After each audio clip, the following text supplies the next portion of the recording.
ពូអ្នកមាននៅទីក្រុងបាប៊ីឡូនបើចង់ជោគជ័យលើអ្វីដែលខ្លួនប្រាថ្នាខ្ញុំត្រូវការចំណេះដឹងនិងពេលវេលាមាតិកា1កិត្យានុភាពរបស់ក្រុងបាប៊ីឡូន2បរិបទដែលចង់បានមាស3កម្ពុជាអ្នកមាននៅក្រុងបាប៊ីឡូន4រូបមន្ត7យ៉ាងសម្រាប់ព្យាបាលកាបូបដែលគ្មានលុយ5ទេវតាសំណាង6ក្បួនរកមាសប្រាក់5យ៉ាង7អ្នកចងការមាសនៅទីក្រុងបាប៊ីឡូន8ជញ្ជាំងក្រុងបាប៊ីឡូន9ឈ្មួញសត្វអូតនៅបាប៊ីឡូន10បរិបទដែលសំណាងបំផុតនៅទីក្រុងបាប៊ីឡូន1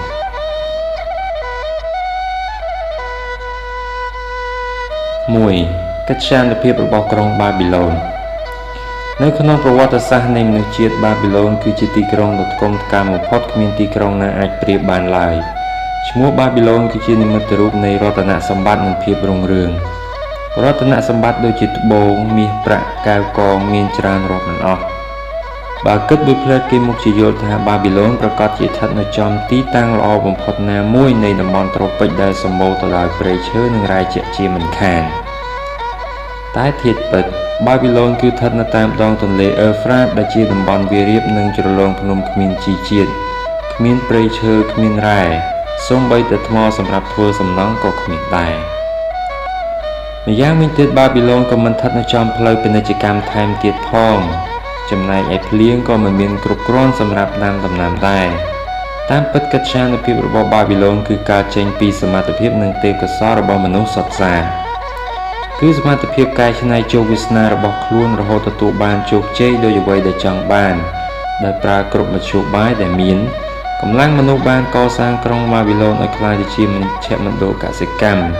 ជាទីក្រុងជំនួញដ៏ធំសម្បើមនិងជាទីក្រុងកុះករទៅដោយពួកអភិជនរស់នៅបានរយៈពេលរហូតដល់រាប់ពាន់ឆ្នាំឯណោះនៅពេលកម្លាំងមនុស្សត្រូវបាត់បង់បាប៊ីឡូនក៏ក្លាយជាទីក្រុងទទេស្អាតគ្របដណ្ដប់ទៅដោយវាលខ្សាច់រហូតមកទល់សព្វថ្ងៃនេះធម្មជាតិបានផ្ដល់ឲ្យបាប៊ីឡូននូវវត្ថុពីរយ៉ាងតែប៉ុណ្ណោះគឺដីនិងទឹកទន្លេប៉ុន្តែបាប៊ីឡូនមានវិស្វករដែលមានសមត្ថភាពខ្ពស់អាចបំបែរទឹកទន្លេអ៊ឺហ្វ្រាតដោយប្រើទំនប់និងប្រឡាយទឹកបង្កើតបានជាប្រព័ន្ធធារាសាស្ត្រដ៏ធំសម្បើមនិងដ៏ជោគជ័យបំផុតនៅក្នុងប្រវត្តិសាស្ត្រនៃមនុស្សជាតិទឹកហូរចេញពីជ្រលងភ្នំបានចាក់ចូលទៅតាមប្រឡាយទឹកនានាដែលត្រូវគេប្រើប្រាស់ដើម្បីស្រោចស្រពដំណាំប្រព័ន្ធនេះកើតចេញពីភាពប៉ិនប្រសប់ដ៏ឈ្លាសវៃបំផុតរបស់មនុស្សកាលសម័យនោះភោគផលកសិកម្មក៏ច្រើនអស្ចារ្យបានកើតចេញពីប្រព័ន្ធធារាសាស្ត្រនោះហើយច្រើនរហូតដល់ពិភពលោកមិនធ្លាប់បានឃើញពីមុនមកអ្នកវិទ្យាសាស្ត្រជាច្រើនយល់ថាបាប៊ីឡូននិងទីក្រុងនានានៅតាមបណ្ដោយទន្លេអ៊ឺហ្វ្រាតនេះមានអាយុកាលចាស់ជាងទីក្រុងបុរាណផ្សេងទៀតដែលមាននៅក្នុងកំណត់ត្រាអាយុកាលពិតប្រាកដគឺ 8,000 ឆ្នាំមុនមកម្ល៉េះ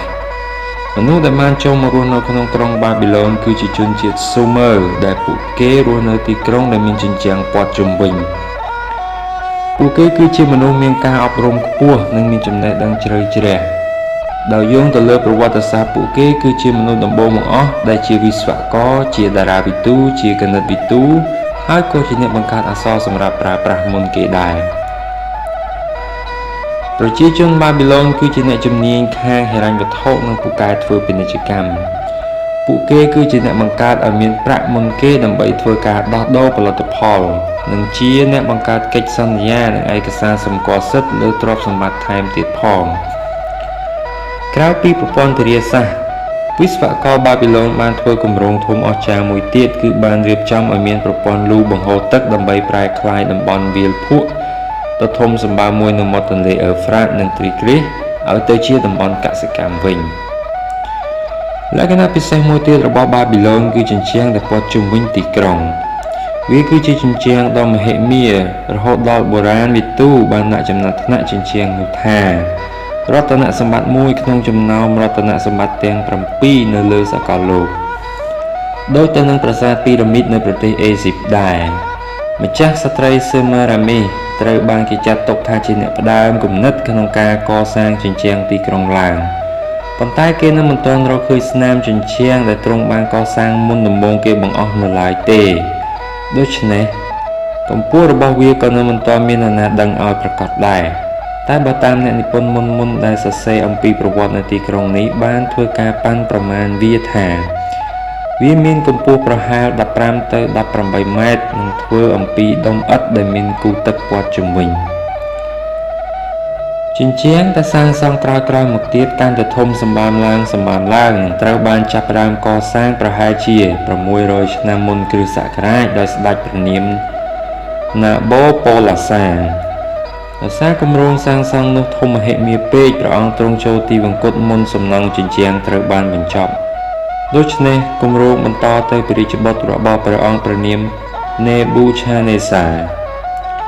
កម្ពស់និងប្រវែងរបស់ជញ្ជាំងក្រោយនេះធំអស្ចារ្យដែលធ្វើឲ្យយើងនឹកស្មានមិនដល់វាត្រូវបានគេជឿថាមានកម្ពស់រហូតដល់ទៅ50ម៉ែត្រគឺស្មើអគារកម្ពស់15ជាន់និងប្រវែងសរុបប្រហែលជាចន្លោះពី14ទៅ17គីឡូម៉ែត្រឯណោះចំណែកទំហំខាងលើជញ្ជាំងធំរហូតដល់រទេះសេះចំនួន6អាចបបប្រណាំងគ្នាបានប៉ុន្តែបច្ចុប្បន្នជញ្ជាំងនេះបាក់បែកនៅសល់តែគ្រឹះនិងគូទឹកព័ទ្ធជុំវិញតែប៉ុណ្ណោះក្រៅពីរងការខូចខាតដោយកន្លែងជនជាតិអារ៉ាប់មួយចំនួនបានធ្វើឲ្យជញ្ជាំងនេះខូចខាតទាំងស្រុងតែម្ដង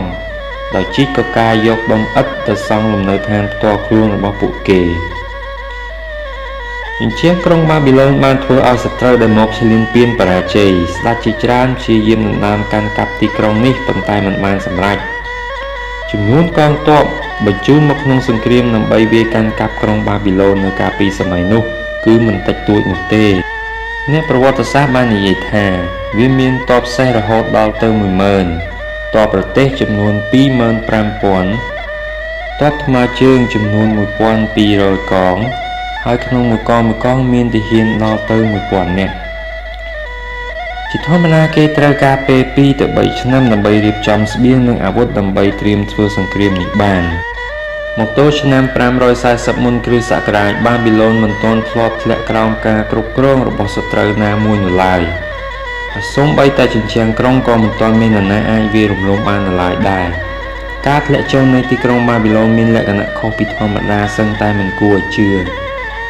Cyrusដែលជាក្រុមវាទីនិយមមួយកាលសម័យនោះចង់វាយទម្លុះជញ្ជាំងដ៏រឹងមាំនេះ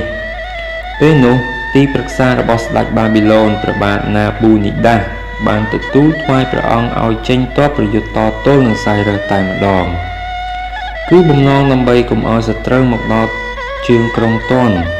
ក្រោយពីទ័ពបាប៊ីឡូនបរាជ័យម្ដងហើយម្ដងទៀតកងទ័ពនៅសល់បានភៀសខ្លួនចេញពីទីក្រុងអស់ធ្វើឲ្យCyrusអាចចូលកាន់កាប់និងប្រមូលយកទ្រព្យសម្បត្តិទាំងអស់ដោយគ្មានអ្នកណាហ៊ានតតាំងក្រោយពីនោះមកអំណាចនិងកិត្យានុភាពរបស់បាប៊ីឡូនបានធ្លាក់ចុះបន្តិចម្ដងអស់រយៈពេល2ទៅ300ឆ្នាំបន្តបន្ទាប់គ្នារហូតដល់ត្រូវបានគេបោះបង់ចោលទាំងស្រុងហើយក្លាយទៅជាទីក្រុងវាលរហោឋានមានតែខ្យល់បក់និងខ្យល់ព្យុះតែប៉ុណ្ណោះបាប៊ីឡូនបានដួលរលំនិងមិនអាចងើបឡើងវិញក៏ពិតមែនប៉ុន្តែគេឈ្មោះរបស់វាថិតថេរព្រោះចំណេះដឹងដែលក្រុងនេះបន្សល់ទុកត្រូវបានរក្សារហូតមកដល់បច្ចុប្បន្នដូច្នេះហើយទើបយើងខិតខំចងក្រងជាឯកសារនេះឡើងវិញដោយសារកាលពី 3000 ឆ្នាំមុនក្រដាសនៅមិនទាន់ត្រូវបានគេបង្កើតនៅឡើយពួកគេប្រើប្រាស់បន្ទះដីឥដ្ឋសាមដើម្បីកត់ត្រាពេលណាសរសេរចប់គេយកបន្ទះដីឥដ្ឋនោះទៅដុតឲ្យក្លាយជាបន្ទះឥដ្ឋរឹងមាំវាមានទទឹងប្រវែងជាង15សង់ទីម៉ែត្រនិងបណ្ដោយប្រវែង20សង់ទីម៉ែត្រនិងមានកម្រាស់ប្រហែល2សង់ទីម៉ែត្រនៅសម័យនោះបន្ទះដីឥដ្ឋត្រូវបានគេប្រើប្រាស់ជាផ្លូវការដោយក្រដាសយើងប្រើនៅក្នុងសម័យបច្ចុប្បន្នដែរគេប្រើវាដើម្បីសរសេររឿងព្រេងកំណាព្យប្រវត្តិសាស្ត្រព្រះរាជក្រឹត្យច្បាប់សម្បត្តិសម្គាល់ទ្រព្យសម្បត្តិកិច្ចសន្យានិងសម្បត្តិដែលត្រូវផ្ញើទៅកាន់ទីកន្លែងឆ្ងាយដោយសារបន្ទះដីឥដ្ឋទាំងនេះហើយទើបយើងអាចដឹងច្រើនអំពីរបៀបធ្វើទំនាក់ទំនងនិងអាកប្បកិរិយារបស់មនុស្សនៅក្នុងទីក្រុងមួយនោះឧទាហរណ៍នៅលើបន្ទះដីឥដ្ឋមួយមានសរសេរថាមានពេលមួយនោះអតិថិជនម្នាក់បាននាំគោមួយក្បាលដើម្បីដូរយកស្រូវសាលីចំនួន7បាវ 3 បាល់ត្រូវបានគេឲ្យភ្លាមៗហើយ4បាល់ទៀតត្រូវគេបញ្ជូនឲ្យនៅពេលណាដែលអតិថិជននោះត្រូវការលើលោកនេះលុយគឺជាឧបករណ៍សម្រាប់វាស់ភាពជោគជ័យមានលុយគឺមានសម្បត្តិលោកីលុយមិនខ្វះទេសម្រាប់ជនណាដែលដឹងពីរូបមន្តរកលុយរូបមន្តរកលុយនៅសម័យបច្ចុប្បន្នគឺមិនខុសពីរូបមន្តដែលពួកអភិជនប្រើនៅសម័យបាប៊ីឡូនកាលពី 6000 ឆ្នាំមុននោះឡើយបរិបទដែលចង់បានមាសកិច្ចការទាំងឡាយបើយើងប្រឹងហើយប្រឹងទៀតឲ្យអស់ពីសមត្ថភាពយើងប្រកាសជាជោគជ័យ Benzer គឺជាជាងធ្វើរទេះសេះម្នាក់នៅទីក្រុងបាប៊ីឡូនកំពុងតែអង្គុយអស់សង្ឃឹមក្នុងឆាកជីវិតព្រឹកនេះគាត់អង្គុយតែម្នាក់ឯងនៅលើរបងផ្ទះភ្នែកសម្លឹងដោយទឹកមុខក្រៀមក្រំទៅផ្ទះកំសត់របស់ខ្លួននឹងរោងជាងដែលមានតែរទេះសេះមួយនៅមិនទាន់ធ្វើរួចនៅឡើយភរិយារបស់ Benzer ដើរចេញចូលផ្ទះតាមទ្វារមុខជាញឹកញាប់នាងតែងលួចសម្លឹងមកគាត់ជាសញ្ញាបង្ហាញថាអង្គក្នុងត្រឡចិត្តអស់ហើយដូច្នេះគាត់ត្រូវខំប្រឹងធ្វើរទេះមួយនេះឲ្យឆាប់ចប់ដើម្បីបានរទេះសេះមួយ Benzer ត្រូវធ្វើកិច្ចការជាច្រើនដូចជាកាប់ចាំងដំប៉ូលាលាបថ្នាំនិងកិច្ចការផ្សេងទៀតមុននឹងអាចបញ្ជូនវាទៅឲ្យអតិថិជនបានទោះបីជា Benzer ត្រូវប្រញាប់ធ្វើរទេះមួយនេះឲ្យបានឆាប់ចប់បរិសសាច់ដុំធំម្នាក់នេះបែរជាអង្គុយធ្វើប្រងើយនៅលើរបងផ្ទះទៅវិញចិត្តរបស់គាត់កំពុងតែអណ្ដែតអណ្ដូងដោយសារបញ្ហាមួយដែលនៅមិនទាន់រកចម្លើយឃើញនៅឡើយចំណែកឯព្រះអាទិត្យវិញចេះតែរះខ្ពស់ឡើងដោយគ្មានបង្អង់ធ្វើឲ្យគ្រាប់ញើសតូចចាប់ផ្ដើមលេចចេញមកលើថ្ងាសរបស់ Benzer ហើយក៏ហូរចុះចូលទៅក្នុងអាវរបស់គាត់ទៅមុខបន្តិចមិនឆ្ងាយប៉ុន្មានមានជញ្ជាំងមួយខ្ពស់ត្រដែតវាគឺជញ្ជាំងព្រះបរមរាជវាំងហើយនៅមិនឆ្ងាយពីវាំងនៅមានវិហារមួយលាបថ្នាំពណ៌ល្អឆើតឆាយគេហៅថាវិហារបែលនៅក្រោមស្រមោលនៃសំណង់ដ៏ខ្ពស់ស្កឹមស្កៃទាំងនេះគឺផ្ទះដ៏កំសត់របស់គាត់និងផ្ទះតូចជាច្រើនទៀតដែលមើលទៅគ្មានផ្ទះណាមួយល្អជាងផ្ទះមួយណាឡើយនេះជាទិដ្ឋភាពនៅទីក្រុងបាប៊ីឡូនគឺចម្រុះគ្នារវាងសំណង់ស្កឹមស្កៃនិងសំណង់អនាធិបតេយ្យរវាងអ្នកមានកប់ពពកនិងអ្នកក្ររហេមរហាមដែលរស់នៅជាមួយគ្នានៅក្នុងជញ្ជាំងទីក្រុងដោយគ្មានបែងចែកជាខណ្ឌឬជាតំបន់ឡើយនៅខាងក្រៅខ្នងរបស់ Benzer មានសម្លេងរទេះសេះរបស់ពួកអភិជនកំពុងបរទៅវិញទៅមកនៅលើដងផ្លូវដែលខណ្ឌចែកដាច់ពីគ្នារវាងមនុស្សពីរក្រុមដែលនៅម្ខាងផ្លូវគឺក្រុមអ្នកលក់ដូរនិងនៅម្ខាងទៀតគឺក្រុមអ្នកសុំទានក៏នៅមានសម្លេងរបស់ទេសចរយ៉ាងច្រើនកុះករកំពុងដើរជាជួរយ៉ាងវែងធ្វើការបម្រើព្រះរាជាដោយជញ្ជូនទឹកពីទន្លេទៅស្រោចសួនច្បារព្រះបរមរាជវាំងហើយសូម្បីតែអ្នកមានក៏ត្រូវគេបង្ខំឲ្យជាដើម្បីទុកផ្លូវឲ្យទេសចរទាំងនោះដើរដែរBenzer ដែលកំពុងតែស្លងក្នុងអារម្មណ៍របស់ខ្លួនមិនបានឮឬខ្វាយខ្វល់នឹងសម្លេងកងរំពងរបស់ទីក្រុងដ៏មមាញឹកនោះឡើយប៉ុន្តែមានសម្លេងមួយយ៉ាងក្រលួចដូចជាសម្លេងខ្សែពិណបុរាណមួយមកកន្ត្រាក់ស្មារតីរបស់គាត់ឲ្យភ្ញាក់ឡើង Benzer បែរខ្លួនក៏ឃើញមិត្តចាស់ឈ្មោះ Kobe ដែលជាតន្ត្រីករកំពុងឈរញញឹមដាក់គាត់សូមទេវតាតាមជួយថែរក្សាឯងណាសម្លាញ់ Kobe និយាយដោយពាក្យគួរសមទ្រង់ប្រកាសជានាំមកនៅសំណាងល្អព្រោះទ្រង់មានទឹកប្រទាយមេត្តាករុណាដូច្នេះឯងមិនចាំបាច់ខំប្រឹងធ្វើការខ្លាំងពេកទេណែខ្ញុំមានលាភមួយមកចែកឯងលាភនេះនឹងធ្វើឲ្យកាបូបរបស់ឯងឡើងប៉ោងមិនខានពេលនោះឯងមិនចាំបាច់អស់កម្លាំងធ្វើការក្នុងរោងជាងទៀតទេឥឡូវឲ្យខ្ញុំខ្ចីប្រាក់ពីកាក់សិនមកតែពីរទេខ្ញុំនឹងសងវិញបន្ទាប់ពីលេងតន្ត្រីនៅក្នុងពិធីបុណ្យរបស់ពួកខេបដីនៅយប់នេះឯងកុំខ្លាចអីនៅពេលសងខ្ញុំឲ្យថ្លៃការប្រាក់បន្ថែមលើប្រាក់របស់ឯងខ្ញុំមានប្រាក់ពីកាក់ក្នុងកាបូបមែន Benzer ឆ្លើយក្នុងទឹកមុខស្ងួតរឿងអីខ្ញុំត្រូវឲ្យគេខ្ចីសូម្បីតែឯងក៏ខ្ញុំមិនឲ្យខ្ចីដែរគ្មាននរណាល្ងងឲ្យប្រាក់ដែលខ្លួនមានឲ្យខ្ចីទាំងអស់នោះទេស្និទ្ធស្នាលយ៉ាងណាក៏ទៅមិនរួចដែរថាម៉េចកូប៊ីលន់មាត់ឯងអត់មានប្រាក់ក្នុងកាបូបសូម្បីតែមួយកាក់ចុះហេតុអ្វីក៏អង្គុយធ្វើមើលតែរូបចម្លាក់មិនធ្វើការអីសោះអញ្ចឹងមិនក៏មិនធ្វើរទេះឲ្យឆាប់ហើយទៅក ក្រៅពីធ្វើរទេះឯងមានអីដើម្បីដោះដូរនឹងពួកអ្នកមានបាននោះឯងមិនធ្លាប់ធ្វើបែបនេះទេសម្លាញ់តើថាមពលរបស់ឯងបាត់ទៅណាអស់ហើយស្អីគេដែលធ្វើឯងពិបាកចិត្តខ្លាំងយ៉ាងហ្នឹងទេវតាដាក់បណ្ដាសាឯងមែនទេប្រហែលជាទេវតាដាក់តនកម្មខ្ញុំហើយបិនជើរអ៊ូគឺសម័យមិនចេះចប់ខ្ញុំសម័យចង់ខ្លាចជាមនុស្សមានន័យខ្លឹមសារនឹងគេម្នាក់ខ្ញុំសម័យថាមានប្រាក់ជាច្រើននៅក្នុងកាបូបដូច្នេះខ្ញុំអាចដាក់ទៀនខ្ញុំអាចទិញរបស់មានតម្លៃឲ្យប្រពន្ធនឹងខ្លួនឯងពេលខ្ញុំមានប្រាក់ច្រើនខ្ញុំមិនបារម្ភនឹងការចាយវាយនិងមិនបារម្ភអំពីថ្ងៃអនាគតទេអារម្មណ៍នេះធ្វើឲ្យចិត្តរបស់ខ្ញុំរវើរវាយរហូតឯងក៏ដឹងស្រាប់ហើយថាខ្ញុំប្រឹងធ្វើការប៉ុណ្ណា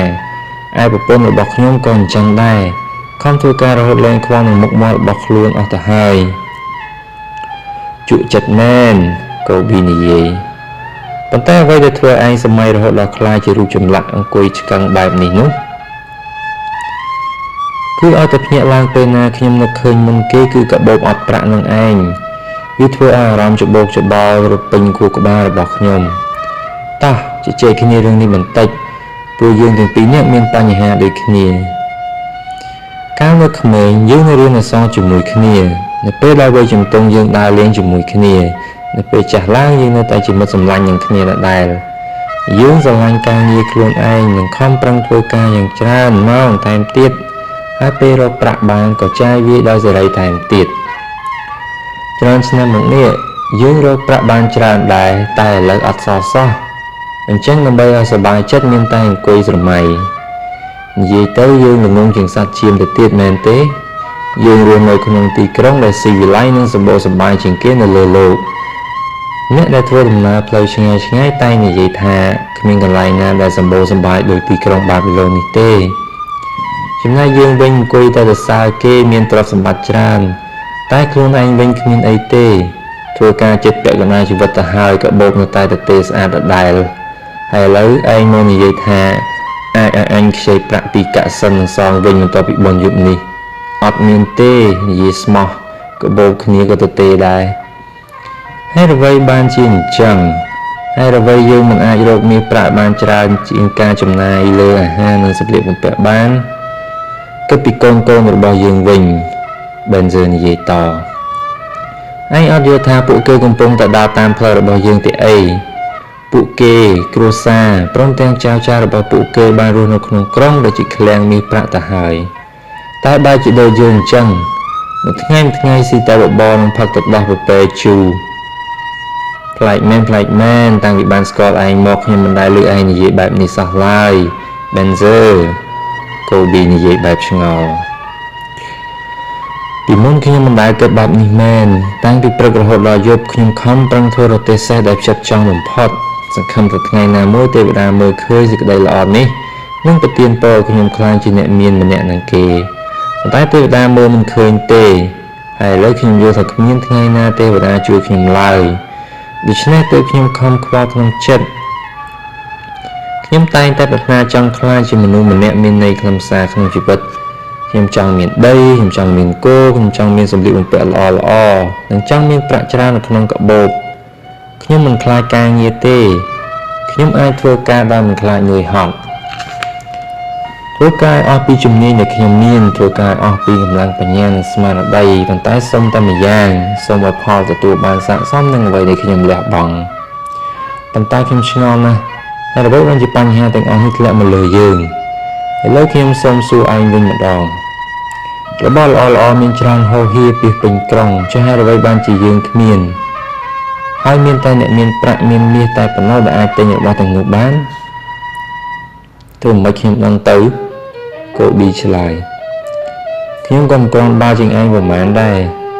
ប្រាក់ខ្ញុំរកបានពីការលេងពិនត្រូវចាយអស់មួយរំពេចខ្ញុំមានផែនការតែមួយគត់គឺត្រូវធ្វើយ៉ាងណាកុំឲ្យគ្រួសារខ្ញុំដាប់បាយទៅបានហើយដោយឯងអញ្ចឹងខ្ញុំគ្មានចេះអីក្រៅពីលេងពិនទេព្រោះក្នុងខួរក្បាលរបស់ខ្ញុំមានតែសំឡេងពិនមានពិនមួយនេះខ្ញុំអាចដេញមន្ត្រីពីរោះបំផុតសូម្បីតែស្ដេចក៏មិនធ្លាប់ស្ដាប់បានដែរឯងអាចធ្វើប្រទេសសេះបានល្អគ្មាននរណាប្រៀបហើយក៏គ្មាននរណាម្នាក់នៅបាប៊ីឡូនអាចធ្វើពិនល្អបែបនេះដែរ ប៉ុន្តែមានសម្លេងពីរោះណាស់កុំថាឡើយស្ដេចសូម្បីតែទេវតាក៏សប្បាយចិត្តដែរបើបានស្ដាប់សម្លេងរបស់វាប៉ុន្តែយើងទាំងពីរនាក់នៅតែក្រដូចជាទាសករស្ដាច់ដដែលឈប់ស្ដាប់សម្លេងកណ្ដឹងសិនកូប៊ីជើងអល់ទៅកាន់វងទាសករកំពុងជញ្ជូនទឹកតាមដងផ្លូវតូចមួយពីមាត់ទន្លេពួកគេគ្មានអាវពាក់ដើរជាក្រុម5នាក់ដៃខិតខំប្រឹងកាន់ស្បែកពពែដែលមានទឹកពេញ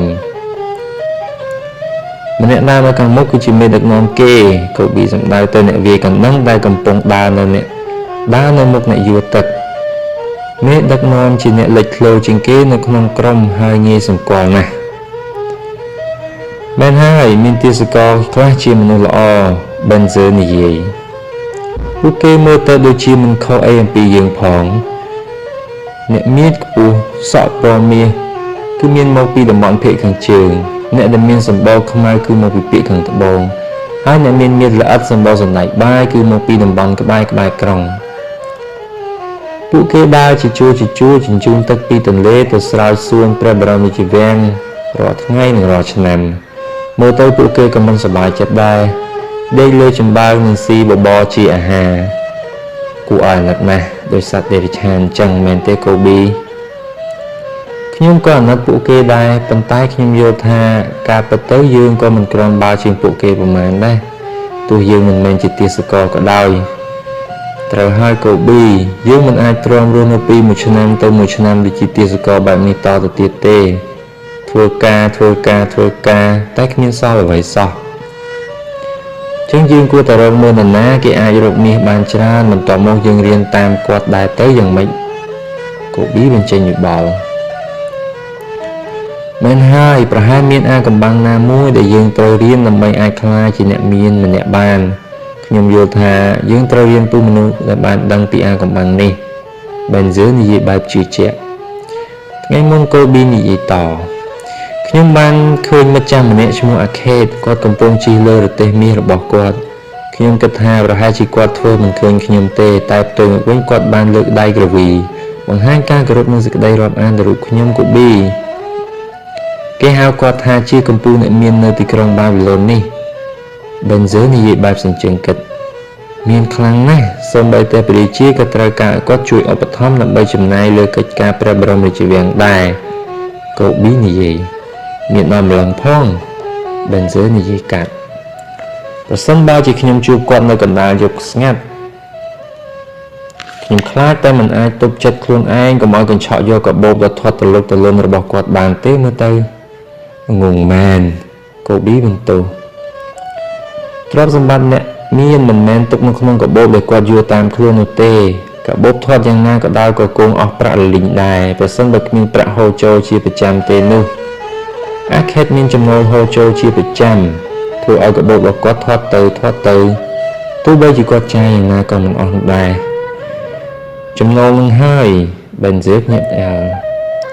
ខ្ញុំចង់បានចំណូលហូរចូលក្នុងកាបូបរបស់ខ្ញុំជាប្រចាំទោះបីជាកំពុងអង្គុយលេងឬដើរនៅទីឆ្ងាយក៏ដោយ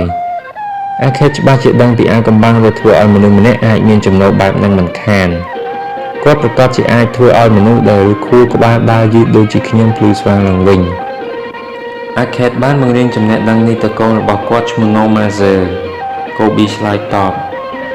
ខ្ញុំឮគេនិយាយថាគាត់បានបញ្ជូនណូម៉ាហ្សឺទៅកាន់ទីក្រុងនីនីវីក្រោយមកណូម៉ាហ្សឺក៏បានក្លាយជាអ្នកមានបំផុតម្នាក់នៅទីក្រុងនោះកូប៊ីឯងធ្វើឲ្យខ្ញុំនឹកឃើញគំនិតមួយពន្លឺនៃក្តីសង្ឃឹមថ្មីបានលេចចេញក្នុងកែវភ្នែករបស់ប៊ិនហ្សឺគ្រាន់តែសួរសុំយោបល់ពីមិត្តល្អម្នាក់វាគ្មានតែអស់ស្អីទេហើយណាមួយអាខេតក៏ជាមនុស្សចិត្តទលាយដែរឥឡូវខ្ញុំយល់ឃើញថាទោះបីជាកាបូបយើងទៅទេស្អាតដោយសម្បុកសត្វក៏ដោយក៏មិនអ្វីដែរកុំចាត់ទុកវាជាឧបសគ្គរបស់យើងទៀតអីយើងឆ្អែតនឹងជីវិតដែលបានរស់នៅលើចំការមាសចំការប្រាក់ទៅហើយតែកាបូបបែរជាទៅទេស្អាតយើងគួរតាំងចិត្តចង់ក្លាយជាមនុស្សដែលមានន័យខ្លឹមសារក្នុងជីវិតដូចគេវិញតោះយើងទៅរកអាខេតនិងសួរគាត់ថាតើយើងគួរធ្វើដូចម្តេចដើម្បីបង្កើនប្រាក់ចំណូលបានប៊ិនហ្សឺឯងនិយាយបែបហ្នឹងធ្វើឲ្យខ្ញុំមានកម្លាំងចិត្តណាស់សម្ដីរបស់ឯងដូចជាដាស់ខ្ញុំឲ្យភ្ញាក់ពីដេកអញ្ចឹងឯងធ្វើឲ្យខ្ញុំដឹងពីមូលហេតុដែលធ្វើឲ្យយើងក្រគ្មានទ្រព្យសម្បត្តិច្រើនដូចគេខ្ញុំមិនដែលបានគិតពីបញ្ហានេះសោះពីមុនមក ឯងព្យាយាមធ្វើរទេះសេះដោយស្មោះត្រង់យូរមកហើយព្រោះតែចង់ការពារចិត្តទៀងត្រង់ឯងខំប្រឹងធ្វើដោយចិត្តចង់បំផុតដូច្នេះទើបឯងអាចធ្វើរទេះល្អបំផុតនៅបាប៊ីឡូននេះហើយជំនាញធ្វើរទេះនេះនឹងធ្វើឲ្យឯងជោគជ័យចំណែកខ្ញុំស្រឡាញ់ខាងតន្ត្រីនិងចង់ក្លាយជាអ្នកលេងពិណយ៉ាងជំនាញម្នាក់ហើយការព្យាយាមរបស់ខ្ញុំក៏នឹងធ្វើឲ្យខ្ញុំជោគជ័យដែរកិច្ចការទាំងឡាយបើយើងប្រឹងហើយប្រឹងទៀតឲ្យអស់ពីសមត្ថភាពយើងប្រកាសជាជោគជ័យទេវតាច្បាស់ជាពេញចិត្តនឹងការព្យាយាមរបស់យើងទីបញ្ចប់យើងបានរកឃើញពន្លឺហើយគឺពន្លឺដែលធ្វើឲ្យយើងភ្លឺភ្នែកដូចព្រះអាទិត្យដែលកំពុងរះអញ្ចឹងខ្ញុំយល់ថាបើយើងចេះកាន់តែច្រើនយើងកាន់តែមានឥឡូវយើងត្រូវរកវិធីល្អណាមួយដែលខុសពីវិធីដែលយើងប្រើប្រាស់រាល់ថ្ងៃដើម្បីទទួលបានជោគជ័យដែលយើងប្រាថ្នាតោះយើងទៅរកអាខេតថ្ងៃនេះតែម្ដង Benzer ទៅទូចយើងគួរតែនាំមិត្តភ័ក្តិដែលមានជីវភាពលំបាកដូចគ្នាទៅជួបអាខេតដើម្បីទទួលបានការណែនាំពីគាត់ទាំងអស់គ្នាឯងចេះគិតគូរដល់មិត្តភ័ក្តិមែន Benzer ដូច្នេះនាំមិត្តភ័ក្តិរបស់ឯងឲ្យច្រើនមកហើយទៅជួបអាខេតនៅថ្ងៃនេះតែម្ដងចេះកាន់តែច្រើនយើងកាន់តែមានកំពូលអ្នកមាននៅក្រុងបាប៊ីឡូនជោគជ័យត្រូវការរបស់ពីរជាចាំបាច់គឺពេលវេលានិងចំណេះដឹងនៅក្រុងបាប៊ីឡូនមានមហាសេដ្ឋីម្នាក់ឈ្មោះអាខេតដែលមនុស្សជិតឆ្ងាយទទួលស្គាល់គាត់ថាជាកំពូលអ្នកមានទ្រព្យសម្បត្តិច្រើនលើសគេតែគាត់ជាមនុស្សចិត្តល្អនិងចិត្តទូលាយគាត់ចូលចិត្តតាក់ទានហើយក៏ជាមនុស្សចិត្តធម៌ម្នាក់នៅក្នុងគ្រួសារដែរតាមពិតគាត់ចំណាយច្រើនណាស់ដែរប៉ុន្តែមិនដឹងថាយ៉ាងម៉េចទ្រព្យសម្បត្តិរបស់គាត់ចេះតែច្រើនទៅថ្ងៃនេះមានមិត្តភ័ក្តិមួយចំនួនមកលេងនិងសួរគាត់ថាអាខេតលោកមានទ្រព្យសម្បត្តិច្រើនជាងយើងសរុបចូលគ្នាទៅទៀតក្នុងពេលមនុស្សភាគច្រើនខំប្រឹងធ្វើយ៉ាងណាចិញ្ចឹមក្រពះឲ្យតែរស់តែលោកបែរជាក្លាយជាអ្នកមានជាងគេនៅបាប៊ីឡូននេះទៅវិញលោកមានសម្លៀកបំពាក់ល្អមានអាហារឆ្ងាញ់ដែលកម្របានឃើញចំណែកពួកយើងវិញឲ្យតែបានបាយហូបគ្រប់គ្រាន់និងមានសម្លៀកបំពាក់សមរម្យគឺពេញចិត្តណាស់ទៅហើយកាលពីមុនយើងគឺដូចតែគ្នាសោះយើងរៀនពីគ្រូតែមួយយើងលេងកីឡាជាមួយគ្នាទាំងរៀនទាំងលេងកីឡាលោកមិនប្រកែកជាងយើងទេកាលនោះលោកក្រនឹងមានកិត្តិយសដូចជាពួកយើងផងហើយយើងក៏សម្គាល់ឃើញថាលោកដូចជាមិនសូវខំប្រឹងធ្វើការណាទេឥឡូវតើសំណាងអ្វីធ្វើឲ្យជីវិតលោកលេចអណ្ដែតចំណែកពួកយើងវិញដែលយល់ថាសមនឹងទទួលបានសំណាងបែបហ្នឹងព្រោះខំប្រឹងធ្វើការមិនហ៊ានឈប់តែបែរជាអត់បានទៅវិញ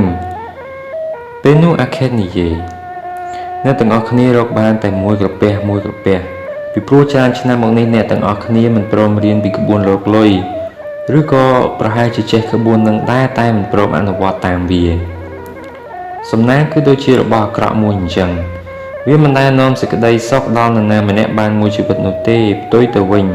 វាបែរជាធ្វើឲ្យពួកគេអន្តរាយទៅវិញក៏ថាបានព្រោះថាប្រាក់ដែលបានមកដោយងាយគ្មានបញ្ចេញកម្លាំងញើសឈាមអស់ទៅវិញក៏ងាយដែរអ្នកបានប្រាក់ដោយសារសំណាងនឹងចាយវាយមិនសំចៃហើយមួយប្រព្រឹត្តភ្នែកប្រាក់នោះនឹងបាត់ទៅវិញទាំងអស់គ្មានសល់អ្វីក្រៅតែពីសេចក្តីស្រេកឃ្លានដែលពួកគេគ្មានសមត្ថភាពរកដើម្បីបំពេញតម្រូវការតទៅទៀតបានហើយអ្នកមានទ្រព្យសម្បត្តិកើតចេញពីសំណាងក៏នឹងក្លាយជាមនុស្សកំណាញ់ខំលាក់ទ្រព្យសម្បត្តិទុកមិនហ៊ានចាយព្រោះពួកគេដឹងច្បាស់ថាខ្លួនឯងគ្មានសមត្ថភាពរកប្រាក់ដូច្នេះពួកគេកាន់តែព្រួយបារម្ភព្រោះខ្លាចគេលួចធ្វើឲ្យខ្លួនឯងកាន់តែវេទនាទៅរស់នៅក្នុងជីវិតគ្មានន័យនិងបៀមសេចក្តីទុក្ខរាល់ថ្ងៃ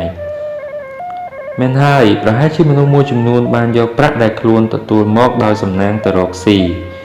ធ្វើឲ្យខ្លួនកាន់តែមានទៅនាំឲ្យជីវិតមានសេចក្តីសុខសប្បាយប៉ុន្តែមនុស្សប្រភេទនេះមានតិចតួចណាស់ឧទាហរណ៍បើអ្នកទាំងអស់គ្នានៅសុខដុំមាសស្រាប់តែធ្លាក់មកក្នុងដៃពេលនោះរឿងអាក្រក់ទាំងអស់នោះប្រកាសជាធ្លាក់មកលើខ្លួនជាមិនខានមិត្តរបស់អាខេតយល់ថាគាត់និយាយត្រូវព្រោះពួកគេធ្លាប់ឃើញអ្នកដែលទទួលគេមរតកពីឪពុកម្ដាយតែងតែជួបប្រទះរឿងទាំងអស់នោះមែនពេលនោះពួកគេទទូចសុំឲ្យអាខេតពន្យល់ពួកគេថាត្រូវធ្វើយ៉ាងណាដើម្បីរកប្រាក់ឲ្យបានច្រើនដូច្នេះហើយអាខេតក៏បន្តកាលខ្ញុំនៅក្មេងខ្ញុំតែងតែតាំងចិត្តថាខ្ញុំគឺជាមនុស្សដែលមានសមត្ថភាព ខ្ញុំមានសមត្ថភាពអាចចិញ្ចឹមជីវិតខ្លួនឯងបានឲ្យសប្បាយរីករាយនិងគ្រប់គ្រាន់ហើយខ្ញុំជឿថាលុយគឺកើតចេញពីការតាំងចិត្តលុយគឺជាអំណាចព្រោះពេលមានលុយយើងអាចធ្វើអ្វីផ្សេងទៀតបានមានលុយយើងអាចមានផ្ទះធំស្កឹមស្កៃនិងមានគ្រឿងសង្ហារិមល្អមានលុយយើងអាចធ្វើដំណើរកម្សាន្តទៅកាន់ទីឆ្ងាយមានលុយយើងអាចអូបហាលល្អប្លែកមកពីតំបន់ផ្សេងមានលុយយើងអាចទិញគ្រឿងតុបតែងធ្វើអំពីមាសនិងថ្មមានតម្លៃមានលុយយើងអាចកសាងវត្តអារាមសម្រាប់ជាទីសក្ការៈនិងរបស់ច្រើនទៀតដែលធ្វើឲ្យជីវិតយើងរីករាយនិងមានសេចក្តីសុខនៅពេលខ្ញុំយល់សេចក្តីពិតនេះខ្ញុំក៏សម្រេចចិត្តថាខ្ញុំក៏ស័ក្តិសមនឹងទទួលបានរបស់ល្អសម្រាប់ជីវិតខ្លួនឯងដោយអ្នកដទៃទៀតដែរខ្ញុំមិនធ្វើដោយមនុស្សមួយចំនួនដែលចូលចិត្តអង្គុយច្រណែននឹងសុភមង្គលរបស់អ្នកដទៃនោះទេខ្ញុំមិនអាចស្កប់ស្កល់នឹងសម្លៀកបំពាក់ថោកទោះបីជាមើលទៅសមរម្យក៏ដោយខ្ញុំមិនត្រូវមានសេចក្តីគ្រប់គ្រាន់ដោយរបស់របរសម្រាប់តែអ្នកក្រប្រើប្រាស់នោះឡើយផ្ទុយទៅវិញខ្ញុំត្រូវធ្វើខ្លួនឯងឲ្យទៅជាម្ចាស់នៃរបស់ល្អនិងមានតម្លៃទាំងឡាយដោយអ្នកទាំងអស់គ្នាបានស្គាល់ខ្ញុំច្បាស់ហើយខ្ញុំគ្រាន់តែជាកូនអ្នករកស៊ីតូចតាចម្នាក់រស់នៅក្នុងគ្រួសារដែលមានសមាជិកច្រើនគ្មានមរតកគ្មានវាសនាល្អគ្មានអំណាចទាំងការអប់រំប៉ុន្តែខ្ញុំយល់ថាដើម្បីទទួលបានជោគជ័យអ្វីដែលខ្ញុំត្រូវការជាងគេគឺពេលវេលានិងចំណេះដឹងបើនិយាយពីពេលវេលាមនុស្សម្នាក់សុទ្ធតែមានមិនខ្វះនោះទេប៉ុន្តែបញ្ហាគឺនៅត្រង់ថាអស់លោកចេះតែបណ្តែតបណ្ដោយឲ្យពេលវេលាកន្លងចោលមិនប្រើប្រាស់ដើម្បីធ្វើខ្លួនឯងឲ្យក្លាយជាអ្នកមានម្នាក់តើហ៊ានទទួលស្គាល់ទេថាក្រៅពីមានគ្រួសារល្អអ្នកទាំងអស់គ្នាគ្មានអ្វីសោះដែលធ្វើឲ្យខ្លួនឯងមានមោទនភាពបើនិយាយពីចំណេះដឹងវិញគ្រូរបស់យើងមិនបានបង្រៀនទេថាការពិតការរៀនមានពីរប្រភេទទី1គឺរៀនឲ្យដឹងពីអ្វីមួយដែលមានស្រាប់មកហើយឯទី2គឺរៀនរករបស់ដែលយើងមិនទាន់បានដឹងអញ្ចឹងហើយទើបខ្ញុំសម្រេចចិត្តថាត្រូវរកឲ្យឃើញតើគេធ្វើយ៉ាងម៉េចបានជារកលុយបានច្រើននៅពេលខ្ញុំរកឃើញអាកំបាំងនេះខ្ញុំក៏អនុវត្តតាមហើយខ្ញុំក៏អាចរកលុយបានច្រើនដូចគេដែរបានរស់នៅក្នុងពិភពលោកដ៏ស្រស់បំព្រងទៅហើយតែម្ដងសប្បាយម្ដងកើតទុក្ខតើអស់លោកមិនយល់ថានេះមិនមែនមកពីអវិជ្ជាទេអីការងារដំបូងរបស់ខ្ញុំគឺធ្វើជាអ្នកចម្លងអក្សរឲ្យគេខ្ញុំធ្វើការច្រើនម៉ោងជារៀងរាល់ថ្ងៃដោយឆ្លាក់អក្សរដាក់លើបន្ទះដីឥដ្ឋខ្ញុំប្រឹងធ្វើការពីមួយសប្តាហ៍ទៅមួយសប្តាហ៍ពីមួយខែទៅមួយខែតែទីបញ្ចប់ខ្ញុំគ្មានសល់អ្វីសោះចំណូលត្រូវចាយអស់លើអាហារសម្លៀកបំពាក់គ្រឿងសម្រាប់បូជានិងសម្ភារៈផ្សេងទៀតប៉ុន្តែការតាំងចិត្តរបស់ខ្ញុំមិនបាត់បង់ឡើយថ្ងៃមួយអាហ្គាមីសអ្នកចងការប្រាក់បានអញ្ជើញមកហាងថៅកែរបស់ខ្ញុំព្រោះគាត់ត្រូវការចម្លងអត្ថបទមួយច្បាប់គាត់និយាយថាខ្ញុំត្រូវការចម្លងច្បាប់នេះឲ្យហើយក្នុងរយៈពេល2ថ្ងៃបើឯងចម្លងចប់ទាន់ពេលខ្ញុំនឹងឲ្យថ្លៃឯងប្រាក់ស្ពាន់2ដុំខ្ញុំខំប្រឹងចម្លងខ្លាំងណាស់ប៉ុន្តែអត្ថបទនោះវែងពេកនៅពេលគាត់មកដល់ខ្ញុំចម្លងមិនទាន់ចប់នៅឡើយអាហ្គាមីសខឹងខ្លាំងណាស់ខឹងរហូតដល់ចង់វាយខ្ញុំឲ្យស្លាប់បើជាអ្នកបម្រើរបស់គាត់ប៉ុន្តែខ្ញុំមិនខ្លាចទេព្រោះគាត់គ្មានសិទ្ធិវាយខ្ញុំឡើយពេលនោះខ្ញុំក៏និយាយទៅកាន់គាត់ថាអាហ្គាមីសលោកជាអ្នកមានម្នាក់បើលោកប្រាប់ខ្ញុំពីអាកំបាំងដើម្បីខ្លាយជាអ្នកមានយប់នេះខ្ញុំនឹងខំប្រឹងចម្លងហើយនៅពេលថ្ងៃរះអត្ថបទនេះខ្ញុំនឹងចម្លងវាឲ្យបានចប់គាត់ញញឹមនឹងតបថាឯងជាអ្នកបម្រើតែមានសេចក្តីក្លាហានឥឡូវយើងសម្រាប់អញ្ចឹងចោះខ្ញុំខំប្រឹងចម្លងអត្ថបទនោះដាក់លើបន្ទះដីឥដ្ឋអស់ពេលមួយយប់រហូតដល់ឈឺចុកពេញខ្នងឯក្លិនផ្សែងចង្គៀងធ្វើឲ្យខ្ញុំឈឺក្បាលឡើងស្រវាំងភ្នែកប៉ុន្តែពេលដែលគាត់មកដល់នៅពេលថ្ងៃរះអត្ថបទនោះត្រូវបានចម្លងចប់ឥឡូវប្រាប់ខ្ញុំមកតាមការសន្យាខ្ញុំនិយាយឯងពិតជាអាចចម្លងបានចប់មែនគាត់សរសើរខ្ញុំក៏ត្រូវធ្វើតាមការសន្យាដែរខ្ញុំនឹងប្រាប់អាកំបាំងទៅឯងដោយសារឥឡូវខ្ញុំចាស់ណាស់ទៅហើយដូច្នេះត្រូវតែនិយាយតដណ្ដានអាចនៅកន្លោះបាននៅពេលឈានដល់យុវវ័យមនុស្សត្រូវតែស្វែងរកចំណេះដឹងគំនិតរបស់យុវវ័យគាត់បានបន្តដោយដុំភ្លើងដែលកំពុងឆេះនៅលើអាកាសអញ្ចឹងគឺឆេះហើយក៏រលត់ទៅវិញចំណែកឯចំណេះដឹងវិញមិនផ្លាស់ប្ដូរនោះទេ ចំណេះដឹងគឺដូចជាផ្កាយនៅលើមេឃដែលមិនផ្លាស់ប្ដូរទីតាំងរហូតដល់ពួកនាវាចរអាចធ្វើដំណើរលើមហាសាគរដោយយកវាធ្វើជាគោលចរបានថែមទៀតផងស្ដាប់ឲ្យច្បាស់បើមិនយល់ខ្លឹមសារខ្ញុំចង់និយាយប្រាប់ទេឯងប្រកាសជាគិតថាវាគឺមិនសំខាន់ហើយគិតថាការខំប្រឹងប្រែងរបស់ឯងមួយយប់នេះគឺខាតប្រយោជន៍ទៅទេពេលនោះគាត់សម្លឹងចំមុខខ្ញុំនិងនិយាយដល់សំឡេងធ្ងន់ធ្ងរតិចៗថាអាចកំបាំងធ្វើឲ្យខ្ញុំខ្លាចជាអ្នកមានគឺដកប្រាក់មួយផ្នែកពីប្រាក់ចំណូលដែលរកបានដើម្បីសន្សំទុកហើយប្រាក់សន្សំនោះនឹងខ្លាចជាប្រាក់របស់ឯងបើធ្វើបែបនេះកើតឯងនឹងខ្លាចជាអ្នកមានម្នាក់ជាក់ជាមិនខានដោយគាត់នៅបន្តសម្លឹងមិនដាក់ភ្នែកខ្ញុំរងចាំស្ដាប់បន្តទៀតតែគាត់អត់និយាយអ្វីទៀតទេតែប៉ុណ្្នឹងឯងខ្ញុំសួរដោយឆ្ងល់ប៉ុណ្្នឹងក៏អាចធ្វើឲ្យអ្នកកង្វាជាម្នាក់ខ្លាចជាអ្នកមានលុយចងការឲ្យគេបានដែរគាត់ឆ្លើយតបប៉ុន្តែប្រាក់ទាំងអស់ដែលខ្ញុំរកបានគឺសុទ្ធតែជារបស់ខ្ញុំឬមួយក៏មិនមែនទេខ្ញុំជជែកសួរមិនមែនទេគាត់ឆ្លើយចុះឯងមិនឲ្យប្រាក់នឹងទៅជាងដេរសម្លៀកបំពាក់ទេអីឯងមិនឲ្យប្រាក់នឹងទៅអ្នកលក់ស្បែកជើងទេអីចុះឯងចំណាយលើម្ហូបអាហារដែរអត់ឯងអាចរស់នៅបាប៊ីឡូនឲ្យមិនចំណាយប្រាក់1 សេនបានដែរទេគឺមាត់របស់ឯងស៊ីប្រាក់ដែលរកបានងងមែនឯងកំពុងរកលុយឲ្យគេមិនមែនខ្លួនឯងនោះទេគឺកំពុងធ្វើការឲ្យគេដូចទេសកលអញ្ចឹងខំធ្វើការឲ្យចវាយដើម្បីបានរបស់ស៊ីនិងស្លៀកពាក់ប្រសិនបើឯងដកទុក 10% ពីប្រាក់រកបានតើក្នុងពេល10ឆ្នាំឯងសល់ប្រាក់ប៉ុន្មានដោយសារខ្ញុំពូកែគិតលេខខ្ញុំក៏ឆ្លើយភ្លាមថាខ្ញុំប្រហែលជាអាចសល់ប្រាក់ស្មើនឹងចំណូលរកបានក្នុងពេល1ឆ្នាំនិយាយត្រូវតែត្រូវតែពាក់កណ្ដាលទេគាត់និយាយដុំមាសនីមួយៗដែលសន្សំទុកនឹងខ្លាចជាទាសកររបស់ឯងហើយ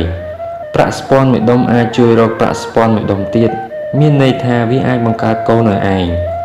បើខ្លាចជាអ្នកមានពេលនោះប្រាក់ទាំងអស់ដែលឯងមាននឹងធ្វើការជួយរកប្រាក់ឲ្យឯងបន្ថែមទៀតហើយកូនរបស់វានឹងបង្កើតកូនជាបន្តបន្ទាប់ទៀតពេលនោះទ្រព្យសម្បត្តិនឹងចេះតែច្រើនទៅឯងគិតថាខ្ញុំកំពុងនិយាយកុហកមែនទេគាត់និយាយបន្តនេះខ្ញុំកំពុងបង់ថ្លៃចម្លងអត្ថបទលើសរាប់ពាន់ដងបើឯងយល់អ្វីដែលខ្ញុំកំពុងបញ្យល់គឺដកប្រាក់មួយផ្នែកពីចំណូលដែលរកបានដើម្បីសន្សំទុកហើយប្រាក់នោះនឹងក្លាយជាប្រាក់របស់ឯងមិនត្រូវដកទុកឲ្យតិចជាង 10% ឡើយទោះបីរកប្រាក់ចំណូលបានតិចយ៉ាងណាក៏ដោយ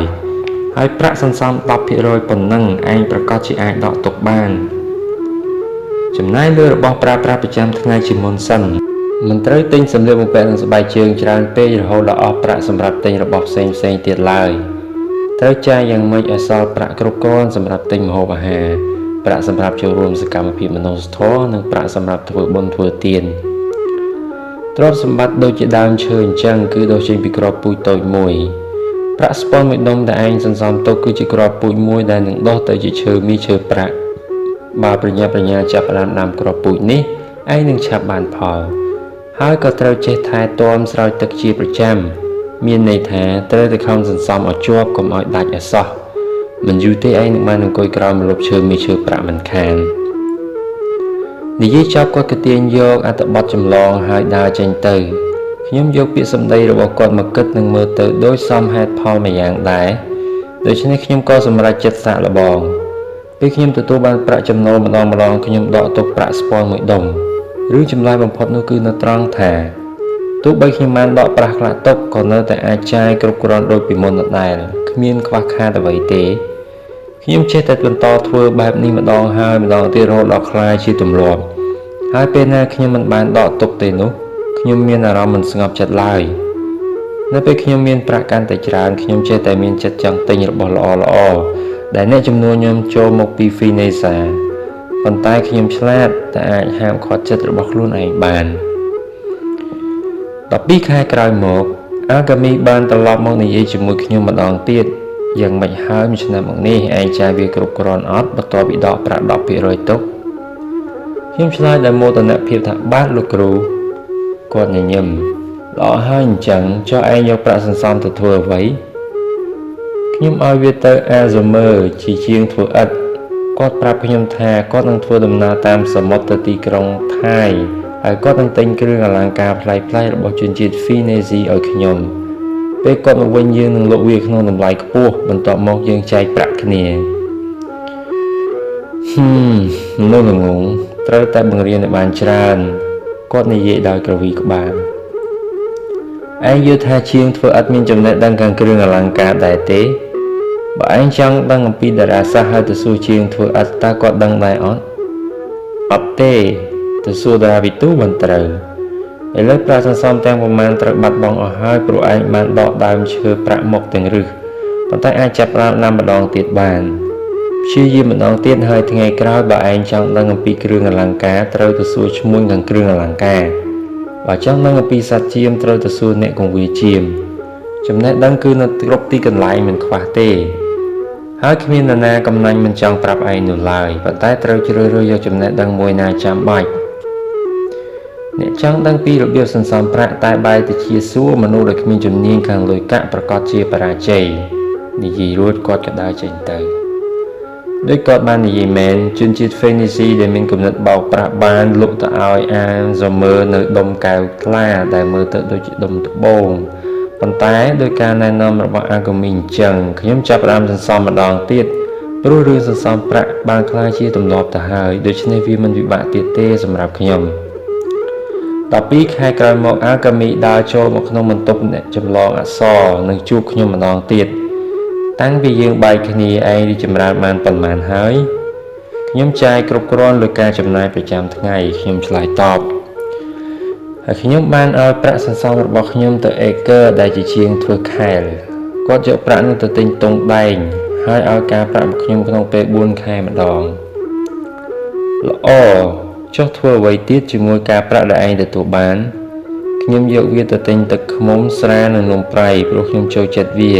ខ្ញុំក៏បានទិញអាវផាយមួយដែលមានពណ៌ល្អស្អាតហើយថ្ងៃក្រោយខ្ញុំនឹងទិញសត្វលាមួយទុកក្រនជីអាកាមីសើចឥឡូវឯងកំពុងស៊ីកូនប្រាក់សំហើយធ្វើអញ្ចឹងតើសង្ឃឹមថាឲ្យវាធ្វើការឯងយ៉ាងម៉េចកើតបើវាគ្មានកូនវាក៏គ្មានចៅដែរទីមួយត្រូវធ្វើវាឲ្យទៅជាទាសកររបស់ឯងជាមុនសិនពេលវាបង្កើតកូនចៅបានច្រើនហើយឯងអាចចាយវាដោយគ្មានភ័យព្រួយនិយាយរួចគាត់ក៏ដើរចេញទៅបន្ទាប់ពីខានជួបរយៈពេល2ឆ្នាំអាកាមីបានត្រឡប់មកម្ដងទៀតពេលនោះគាត់មុខឡើងជ្រីវជ្រួញហើយភ្នែកសំយងធ្លាក់ចុះក្រោមព្រោះគាត់កាន់តែចាស់ណាស់ទៅហើយគាត់និយាយមកកាន់ខ្ញុំអាខេត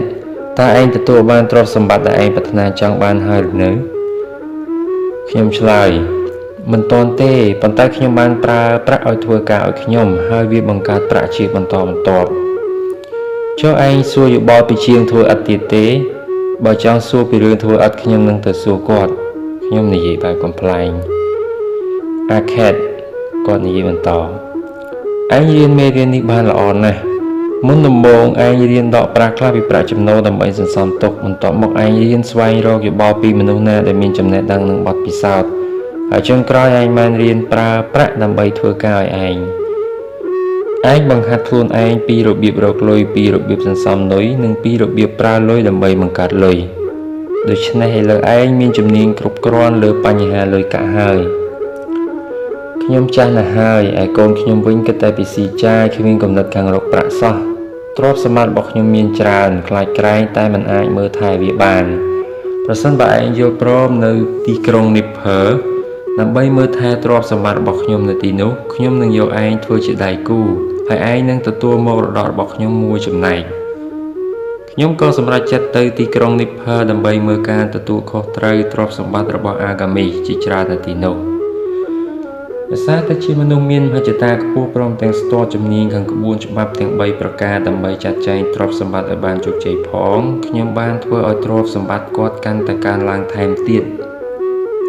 បន្ទាប់ពីគាត់ទទួលមរណភាពទៅខ្ញុំទទួលបានទ្រព្យសម្បត្តិមួយចំនួនទៅតាមផ្លូវច្បាប់ត្រឹមត្រូវនេះគឺជាប្រវត្តិរបស់អាខេតនៅពេលគាត់និយាយចប់មានមិត្តភក្តិម្នាក់ទៀតលោកពិតជាសំណាងមែនដែលអាកាមីទទួលលោកជាអ្នកទទួលមរតកតាមពិតសំណាងនឹងគឺការចេញពីការតាំងចិត្តចង់ក្លាយជាអ្នកមានម្នាក់នៅមុនពេលខ្ញុំបានជួបគាត់ទៅទៀត អស់រយៈពេល4ឆ្នាំដែលខ្ញុំតាំងចិត្តដកប្រាក់ 10% ពីប្រាក់ចំណូលមកសន្សំទុកតើលោកអាចហៅអ្នកនេសាទម្នាក់ថាជាមនុស្សជោគជ័យបានទេបើគាត់ចេះតែអង្គុយសិក្សាអំពីត្រី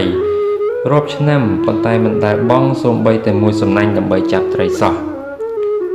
ឱកាសឆ្មើងខ្លាំងណាស់មិនចំណាយពេលរងចាំនរណាម្នាក់ដែលមិនព្រមចាប់វានោះទេលោកមានកម្លាំងចិត្តខ្លាំងដែលអាចចាប់ផ្ដើមសន្សំម្ដងទៀតបន្ទាប់ពីបាត់បង់អស់ប្រាក់នៅលើកទី1លោកពិតជាមនុស្សមិនធម្មតាមែនម្នាក់ទៀតនិយាយកម្លាំងចិត្តអាខេនិយាយបែបចំអន់មិនមែនកម្លាំងចិត្តទេ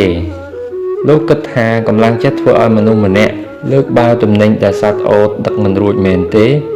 ឬក៏អូសទម្ងន់ដែលសត្វគោមិនអាចទាញរួចមែនទេ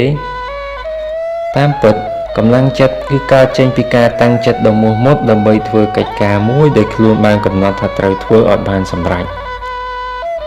បើខ្ញុំតាំងចិត្តធ្វើកិច្ចការមួយហើយទោះបីជាវាជាការងារកំពេចកំប៉ុកក៏ដោយក៏ខ្ញុំត្រូវតែធ្វើរហូតដល់បានសម្រេចពេលនោះកម្លាំងចិត្តនឹងកើតឡើងហើយកម្លាំងចិត្តនោះនឹងជួយជំរុញខ្ញុំឲ្យធ្វើការសំខាន់ផ្សេងទៀតឧទាហរណ៍បើខ្ញុំសន្យានឹងខ្លួនឯងថាក្នុងរយៈពេល100ថ្ងៃពេលណាខ្ញុំដើរកាត់ស្ពានទៅផ្សារខ្ញុំនឹងរើសថ្មមួយដុំគប់ហើយវាចូលទៅក្នុងទន្លេខ្ញុំនឹងធ្វើវាបើនៅថ្ងៃទី7ខ្ញុំដើរកាត់ស្ពានតែភ្លេចរើសដុំថ្មដើម្បីគប់ទៅក្នុងទន្លេខ្ញុំនឹងមិននិយាយដោះសារថាចាំស្អែកខ្ញុំនឹងគប់ថ្ម2ដុំតែម្ដងនោះទេផ្ទុយមកវិញខ្ញុំនឹងចាប់ផ្ដើមធ្វើវាសារឡើងវិញហើយខ្ញុំក៏មិននិយាយថាអាខេតធ្វើអញ្ចឹងគ្មានប្រយោជន៍ទេតើបានប្រយោជន៍អីដែលត្រូវគប់ដុំថ្មម្ដងមួយទៅក្នុងទន្លេរាល់ថ្ងៃមិនក៏មិនកើតពេញមួយដៃហើយគប់សរុបតែម្ដងទៅបើខ្ញុំសម្រេចចិត្តធ្វើអ្វីមួយហើយខ្ញុំនឹងធ្វើវារហូតដល់ចប់ដូច្នេះហើយទើបខ្ញុំប្រយ័ត្នប្រយែងណាស់ខ្ញុំមិនចង់សម្រេចចិត្តធ្វើកិច្ចការណាដែលមើលទៅមិនអាចទៅរួចនោះទេបន្ទាប់មកម្នាក់ទៀតចាប់ផ្ដើមនិយាយស្ដាប់មើលទៅដូចជាសាមញ្ញណាស់ហើយបើត្រឹមត្រូវដូចលោកនិយាយមែននោះយើងគ្រប់គ្នានេះសុទ្ធតែអាចប្រកាសជាខ្លាយជាអ្នកមានម្នាក់មិនខានប៉ុន្តែបើមនុស្សទាំងអស់ខ្លាយជាអ្នកមានតើមានប្រាក់គ្រប់គ្រាន់សម្រាប់គ្រប់គ្នាដែរអត់ទ្រព្យសម្បត្តិអាចដុសបានហើយដុសត្រង់កន្លែងណាដែលមានមនុស្សខំប្រឹងប្រែងធ្វើការអាខេឆ្លើយតបបើអ្នកមានម្នាក់សង់វិឡាមួយដ៏ធំស្កឹមស្កៃតើមាសដែលគាត់ចំណាយត្រូវបាត់បង់អស់មែនទេអត់ទេជាងធ្វើឥដ្ឋបានមួយចំណែកកម្មករទទួលបានមួយចំណែកឯជាងគំនូរក៏បានមួយចំណែកដែរហើយមនុស្សគ្រប់គ្នាដែលចូលរួមក្នុងសំណង់នេះក៏ទទួលបានមួយចំណែករៀងខ្លួនប៉ុន្តែនៅពេលវិឡានោះត្រូវបញ្ចប់តើវាមានប្រយោជន៍សមនឹងតម្លៃដែលចំណាយទាំងអស់នោះទេវាប្រកាសជានាំប្រយោជន៍ដីដែលនៅជុំវិញវិឡានោះនឹងឡើងថ្លៃដោយសារអគារមួយនេះទ្រព្យសម្បត្តិដុះឡើងដោយចម្លែកហើយគ្មាននរណាម្នាក់អាចទាយពីទំហំរបស់វាបានទេមើលជនជាតិហ្វេនីស៊ីដែលកសាងទីក្រុងធំជាច្រើននៅតាមតំបន់ឆ្នេរសមុទ្រតែដីនៅតំបន់នោះគ្មានជីជាតិសោះតើពួកគេបានទ្រព្យមកពីណាដើម្បីកសាងទីក្រុងទាំងអស់នោះគឺបានមកពីពាណិជ្ជកម្មដែលពួកគេធ្វើតាមផ្លូវសមុទ្រនោះឯងបើអញ្ចឹងតាមយោបល់របស់លោកតើយើងគួរធ្វើយ៉ាងណាដើម្បីក្លាយជាអ្នកមានបានប្រុសម្នាក់ទៀតបានសួរពេលវេលាចេះតែកន្លងផុតទៅយើងកាន់តែចាស់ឡើងហើយគ្មានសល់អ្វីសោះអាខេតឆ្លើយអ្នកទាំងអស់គ្នាគួរតែរៀនក្បួនរបស់អាកាមីទៅគឺត្រូវទន្ទិញវារៀងរាល់ថ្ងៃខ្ញុំត្រូវដកប្រាក់ចំណូលមួយផ្នែកដើម្បីសន្សំទុកត្រូវទន្ទិញវាឲ្យបាន3ដងក្នុងមួយថ្ងៃនៅពេលភ្ញាក់ពីដេកនៅពេលថ្ងៃនិងនៅពេលយប់ក្រោយមកត្រូវទន្ទិញវារាល់ម៉ោងនិងរាល់ថ្ងៃទន្ទិញរហូតដល់អស់លោកអាចឃើញពាក្យលេចឡើងនៅលើមេឃត្រូវធ្វើខ្លួនឯងឲ្យចូលចិត្តក្បួនមួយនឹងត្រូវធ្វើឲ្យខួរក្បាលពេញទៅដោយក្បួនមួយនឹងបន្ទាប់មកត្រូវអនុវត្តដោយដកសន្សំទុកចំនួនប្រាក់ប៉ុន្មានក៏ដោយឲ្យតែគិតថាសមល្មមប៉ុន្តែមិនត្រូវឲ្យតិចជាង 10% ឡើងបើយល់ល្អគួររៀបចំផែនការចំណាយប្រចាំថ្ងៃប៉ុន្តែការដកប្រាក់ដើម្បីសន្សំទុកត្រូវធ្វើមុនគេមិនយូរទេអ្នកទាំងអស់គ្នានឹងកើតចិត្តស្រឡាញ់ប្រាក់នៅពេលឃើញប្រាក់សល់នៅក្នុងកាបូបនិងនៅពេលចំនួនប្រាក់ចេះតែកើនឡើងវានឹងធ្វើឲ្យអ្នកទាំងអស់គ្នាមានកម្លាំងចិត្តកាន់តែខ្លាំងគឺមានទឹកចិត្តប្រឹងប្រែងធ្វើការហើយការប្រឹងប្រែងនេះនឹងបង្កើតប្រាក់ចំណូលឲ្យអ្នកកាន់តែច្រើន នៅពេលប្រាក់ចំណូលកាន់តែច្រើនចំនួនប្រាក់សន្សំក៏កាន់តែច្រើនដែរពេលនោះហើយដែលអ្នកទាំងអស់គ្នាចាប់ផ្ដើមសប្បាយចិត្តខុសពីធម្មតាបន្ទាប់មកត្រូវរៀនប្រើលុយដើម្បីបង្កើតលុយគឺប្រើលុយឲ្យក្លាយទៅជាទាសករបង្កើតកូនហើយកូនរបស់វាក៏បង្កើតកូនជាបន្តបន្ទាប់ដើម្បីធ្វើការឲ្យយើងត្រូវរៀបចំចំណូលសម្រាប់ថ្ងៃអនាគតគឺពេលយើងចូលដល់វ័យចាស់ដូច្នេះត្រូវវិនិយោគទ្រព្យសម្បត្តិដោយប្រុងប្រយ័ត្នបំផុតកុំឲ្យវាបាត់បង់ឲ្យសោះការប្រាក់ស្ដាប់មើលទៅពីរោះអាចធ្វើឲ្យយើងលងប៉ុន្តែវាក៏ជានុយដែលធ្វើឲ្យយើងបាត់បង់និងមានវិបត្តិសារីបើខ្វះការប្រុងប្រយ័ត្ននោះបើវិនិយោគបានល្អអ្នកទាំងអស់គ្នានឹងទទួលបានចំណូលជាការប្រាក់រៀងរាល់ខែត្រូវចេះសន្សំសំចៃដើម្បីជោគជ័យដែលយើងចង់បានត្រូវពិភាក្សាជាមួយអ្នកមានជំនាញត្រូវរកការណែនាំពីមនុស្សដែលធ្វើការជាប្រចាំក្នុងបញ្ហាលុយកាក់និងសូមឲ្យពួកគេទាំងអស់នោះជួយដោះស្រាយកំហុសឆ្គងដូចជាកំហុសរបស់ខ្ញុំដែលទុកចិត្តលើ Alzheimer ដែលជាជាងធ្វើឥតចំណេញតិចតែមានសុវត្ថិភាពគឺប្រសើរជាងធ្វើការទាំងប្រថុយប្រថានរៀនធ្វើចិត្តឲ្យសប្បាយចាប់ពីពេលនេះនិងចាប់ពីកន្លែងនេះទៅកុំបង្ខំខ្លួនឯងឲ្យដកប្រាក់ច្រើនពេកដើម្បីសន្សំទុកប្រសិនបើអ្នកទាំងអស់គ្នាអាចដកត្រឹមតែ 10% នៃប្រាក់ចំណូលរកបានចូលធ្វើដោយចិត្តស្រឡាញ់ស្រស់ស្រាយនិងទុកតែប៉ុណ្ណឹងឲ្យជាប់ទៅបានហើយទម្លាប់រស់នៅដោយចំណាយចំនួនប្រាក់ដែលនៅសល់កុំកំណាញ់ឬខ្លាចក្នុងការចាយវាឲ្យសោះជីវិតអាចរីករាយនិងមានតម្លៃដោយសារមានរបស់មានតម្លៃសម្រាប់ប្រើប្រាស់មិត្តភ័ក្តិរបស់អាខេតបន្ទាប់ពីអរគុណគាត់ក៏ដើរចេញទៅមួយចំនួនទៀតនៅស្ងៀមដោយសារពួកគេមិនយល់នៅអ្វីដែលកំពុងពិភាក្សាគ្នាអ្នកមួយចំនួនទៀតបែរជាមានអារម្មណ៍ខកចិត្តដោយយល់ថាមិត្តម្នាក់ដែលបានខ្លាចជាអ្នកមានស្តុកស្តម្ភបំផុតបែរជាលាក់មិនព្រមប្រាប់ត្រង់នៅអាកំបាំងប៉ុន្តែមួយចំនួនទៀតឆាប់ផ្ដើមភ្លឺភ្នែកបន្ទាប់ពីស្ដាប់ការណែនាំរបស់អាខេតពួកគេយល់ថាអាកាមីត្រឡប់មកជួបអាខេតជាច្រើនដងព្រោះគាត់ចង់តាមដានមើលអាខេតដែលកំពុងធ្វើការរំដោះខ្លួនពីទីងងឹតទៅកាន់ទីភ្លឺនៅពេលអាខេតរកទីភ្លឺបានហើយកន្លែងខ្លាញ់មួយទៀតគឺត្រៀមខ្លួនចាំគាត់តែម្ដងគ្មាននរណាម្នាក់អាចទទួលបានឱកាសដ៏ល្អបែបនោះទេលុះត្រាតែគាត់ត្រៀមខ្លួនជាស្រេចដើម្បីចាប់យកឱកាសនោះដោយធ្វើការយ៉ាងណាខំហាត់ពុតលុបដំខ្លួនរហូតបានយល់ដោយខ្លួនឯងក្រុមមនុស្សចុងក្រោយនេះហើយដែលបានមកសួរសុខទុក្ខអាខេតជារៀងរាល់ឆ្នាំហើយត្រូវបានទទួលស្វាគមន៍ដោយកក់ក្ដៅបំផុតអាខេតពិភាក្សាជាមួយពួកគេដែលផ្ដល់ការណែនាំមិនលាក់លៀម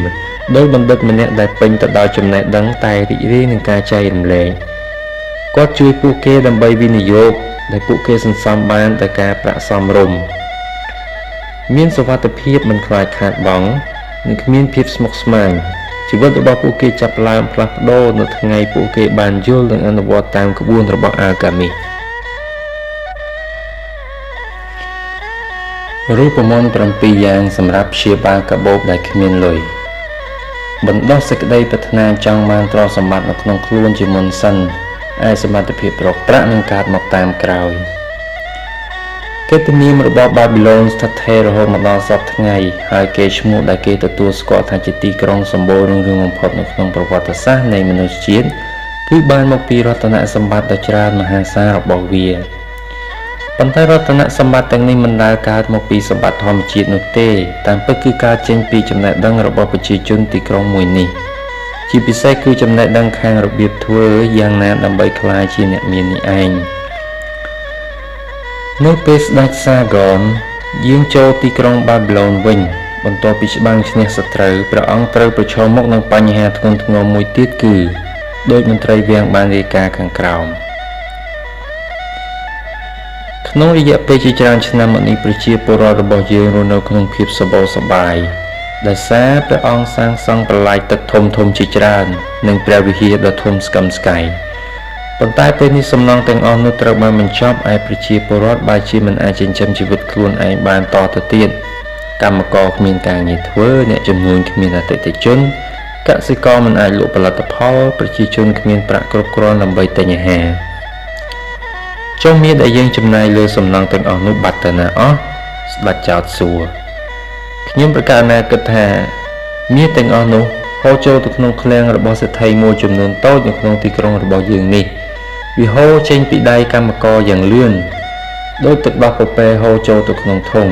ហើយឥឡូវអស់មាសហូរទៀតហើយពីព្រោះកម្មករភាគច្រើនមិនអាចរកមាសបានទៀតទេ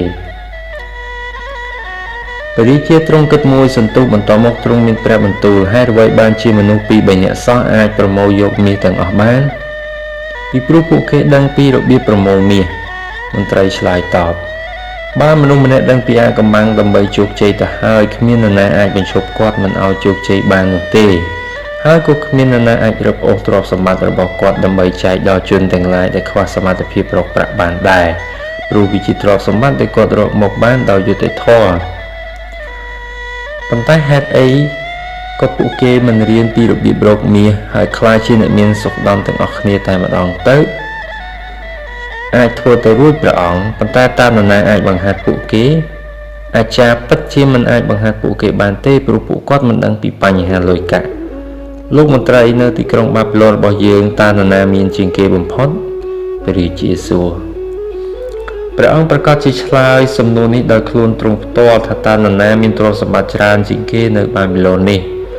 លោកមន្ត្រីនិយាយត្រូវគឺអាខេតគាត់គឺជាអ្នកមានបំផុតនៅបាប៊ីឡូនថ្ងៃស្អែកត្រូវអញ្ជើញគាត់មកឲ្យជួបយើងស្អែកឡើងអាខេតបានមកកល់ស្ដេចតាមការបញ្ជាអាខេតស្ដេចមានបន្ទូលគេថាលោកជាអ្នកមានជាងគេនៅក្នុងបាប៊ីឡូនមែនទេដោយគេនិយាយមែនព្រះអង្គហើយគ្មាននរណាប្រកែកពីរឿងនេះទេចុះហេតុអ្វីបានជាលោកមានទ្រព្យសម្បត្តិច្រើនខ្លាំងម្ល៉េះ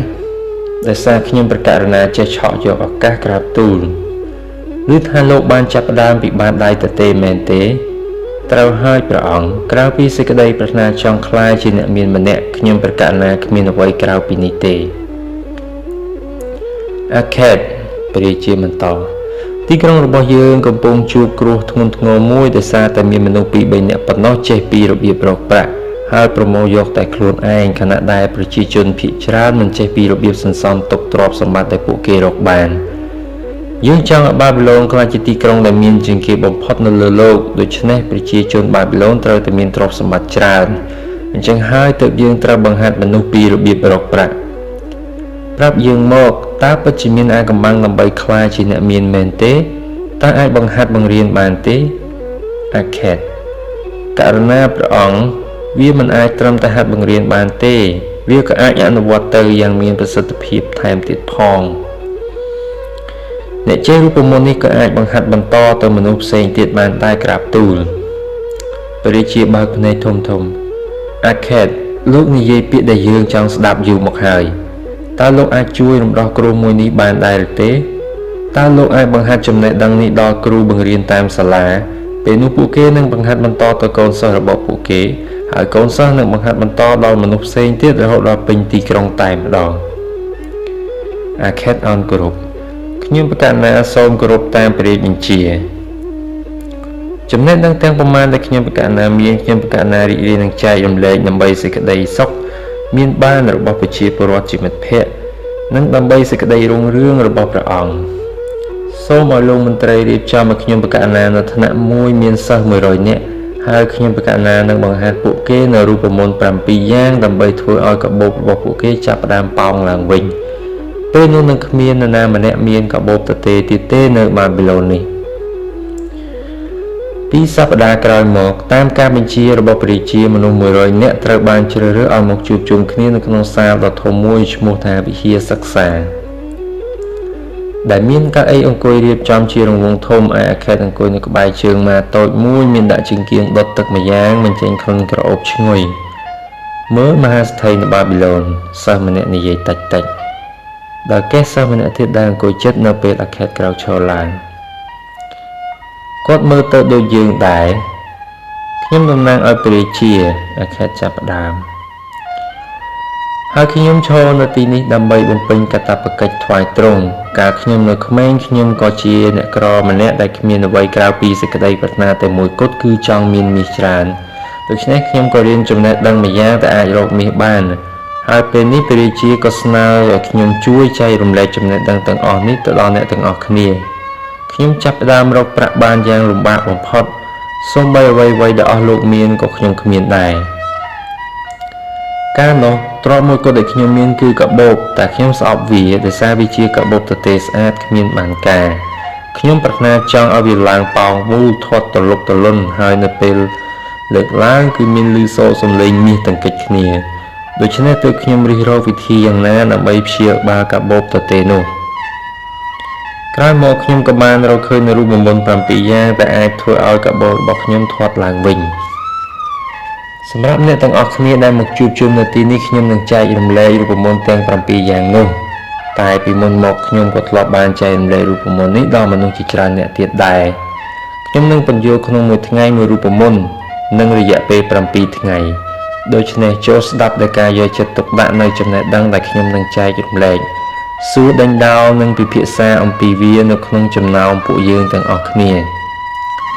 ចេះរូបមន្តនេះចប់សពគ្រប់ហើយគឺមានន័យថាអស់លោកបានចាប់ផ្ដើមបណ្ដុះគ្រាប់ពូជនៃទ្រព្យសម្បត្តិនៅក្នុងកាបូបរបស់ខ្លួនហើយដើម្បីក្លាយខ្លួនជាអ្នកមានម្នាក់មុនដំបូងបង្អស់ត្រូវចាប់ផ្ដើមបណ្ដុះសេចក្តីប្រាថ្នាចង់បានទ្រព្យសម្បត្តិនៅក្នុងខ្លួនឯងជាមុនសិន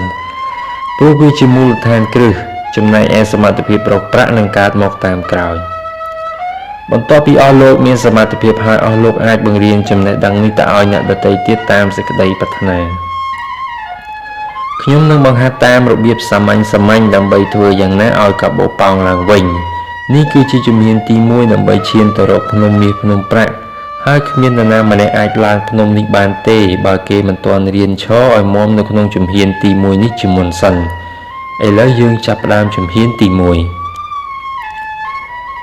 រូបមន្តព្យាបាលទី1ចាប់ផ្ដើមធ្វើឲ្យកាបូបឡើងប៉ោងអាខេតសួរបរិសម្នាក់អង្គុយនៅជួរទី2ថាសម្លាញ់តើលោកធ្វើការអីបរិសនោះឆ្លើយខ្ញុំធ្វើជាអ្នកចម្លងអក្សរដាក់លើបន្ទះដីឥដ្ឋខ្ញុំក៏ធ្លាប់ធ្វើការជាអ្នកចម្លងអក្សរហើយខ្ញុំអាចរកប្រាក់ស្ពាន់ដូច្នេះលោកក៏អាចមានឱកាសដើម្បីក្លាយជាអ្នកមានម្នាក់ដែរបន្ទាប់មកគាត់សួរបរិសម្នាក់មុខក្រហមព្រឿងកំពុងអង្គុយនៅខាងក្រោយគេតើលោកធ្វើយ៉ាងម៉េចដើម្បីបានប្រាក់ទិញនំប៉័ងបរិសនោះក៏ឆ្លើយថាខ្ញុំជាអ្នកកាប់សត្វខ្ញុំទិញពពែពីកសិករហើយកាប់យកសាច់លក់ឯស្បែកលក់ទៅឲ្យអ្នកធ្វើស្បែកជើងដោយសារលោកមានមុខរបរដែលអាចរកប្រាក់បានដូច្នេះលោកក៏អាចមានឱកាសជោគជ័យដូចជាខ្ញុំដែរអាខេតចេះតែបន្តសួរដើម្បីចង់ដឹងថាមានប៉ុន្មានអ្នកមានមុខរបរចិញ្ចឹមជីវិតនៅពេលចប់គាត់និយាយឥឡូវយើងដឹងថាសិស្សមួយចំនួនជាអ្នកជំនួញនិងមួយចំនួនទៀតកំពុងធ្វើការឲ្យគេប៉ុន្តែម្នាក់សុទ្ធតែមានសមត្ថភាពអាចរកប្រាក់ចំណូលមានន័យថាម្នាក់នៅក្នុងបន្ទប់នេះកំពុងតែធ្វើឲ្យប្រាក់តិចឬច្រើនហូរចូលទៅក្នុងកាបូបរបស់ខ្លួនមិនថាអញ្ចឹងមែនទេពួកគេងក់ក្បាលយល់ព្រមបន្តមកអាខេតនិយាយតបើអ្នកទាំងអស់គ្នាពិតជាមានមហិច្ឆតាចង់បានទ្រព្យសម្បត្តិស្តុកស្តម្ភមែនអស់លោកមិនត្រូវចាយប្រាក់ដែលរកឲ្យអស់ពីកាបូបឡើយព្រោះវាជាប្រាក់មេត្រង់នេះពួកគេក៏យល់ព្រមដែរបន្ទាប់មកអាខេតងាកទៅរកបុរសម្នាក់ដែលជាអ្នកលក់ស៊ុតប្រសិនបើមានកន្ត្រកមួយរាល់ព្រឹកលោកដាក់ស៊ុតចំនួន10គ្រាប់ទៅក្នុងកន្ត្រកនោះហើយរាល់ពេលល្ងាចលោកយកស៊ុតចេញតែ9គ្រាប់តើនឹងមានអ្វីកើតឡើងនៅក្នុងកន្ត្រកនៅថ្ងៃណាមួយកន្ត្រកនោះនឹងពេញទៅដោយស៊ុតហើយអ្វីពីព្រោះខ្ញុំទុកស៊ុតមួយនៅក្នុងកន្ត្រកជារៀងរាល់ថ្ងៃអាខេតងើបមុខសម្លឹងហើយសួរតើនរណាមានកាបូបតែអត់ប្រាក់មុនដំបូងពួកគេមើលមុខគ្នាញញឹមហើយក៏ផ្ទុះសំណើចនឹងលើកាបូបក្រវីឡើងលើមិនអីទេគាត់បន្ត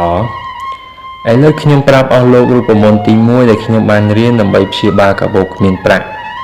ដោយកន្ត្រកដាក់ស៊ុតអញ្ចឹងក្នុងចំណោមប្រាក់កាក់10ដែលអស់លោកដាក់ចូលក្នុងកាបូបអស់លោកយកចេញមកចាយតែ9កាក់បានហើយពេលនេះកាបូបនឹងចាប់ផ្ដើមឡើងប៉ោងហើយឡើងធ្ងន់ដែលនឹងធ្វើឲ្យអស់លោកមានអារម្មណ៍ល្អនិងពេញចិត្តកុំសើចដោយសារស្ដាប់មើលទៅដូចជាសាមញ្ញព្រោះថាសេចក្តីពិតតែងតែមានលក្ខណៈសាមញ្ញបែបនឹងឯងខ្ញុំសូមប្រាប់អ្នកទាំងអស់គ្នាចុះថានេះជាជំហានទី1នៅពេលខ្ញុំចាប់ផ្ដើមរកទ្រព្យសម្បត្តិរហូតដល់បានច្រើនដូចសពថ្ងៃខ្ញុំក៏ធ្លាប់ដូចអ្នកទាំងអស់គ្នាដែរក្នុងកាបូបមិនដែលមានប្រាក់ទេហើយខ្ញុំជេរស្ដីវារាល់ថ្ងៃព្រោះខ្ញុំមិនអាចទិញអ្វីតាមការចង់បានរបស់ខ្លួន ប៉ុន្តែនៅពេលខ្ញុំចាប់ផ្ដើមដកយកតែ9កាក់ក្នុងចំណោម10កាក់មកចាយកាបូបរបស់ខ្ញុំចាប់ផ្ដើមឡើងប៉ោងដូច្នេះកាបូបរបស់អស់លោកក៏ដូចគ្នាដែរប្រសិនបើជាអស់លោកអនុវត្តតាមរូបមន្តនេះឥឡូវខ្ញុំប្រាប់រឿងចម្លែកមួយដែលអ្នកទាំងអស់គ្នាមិនធ្លាប់បានដឹង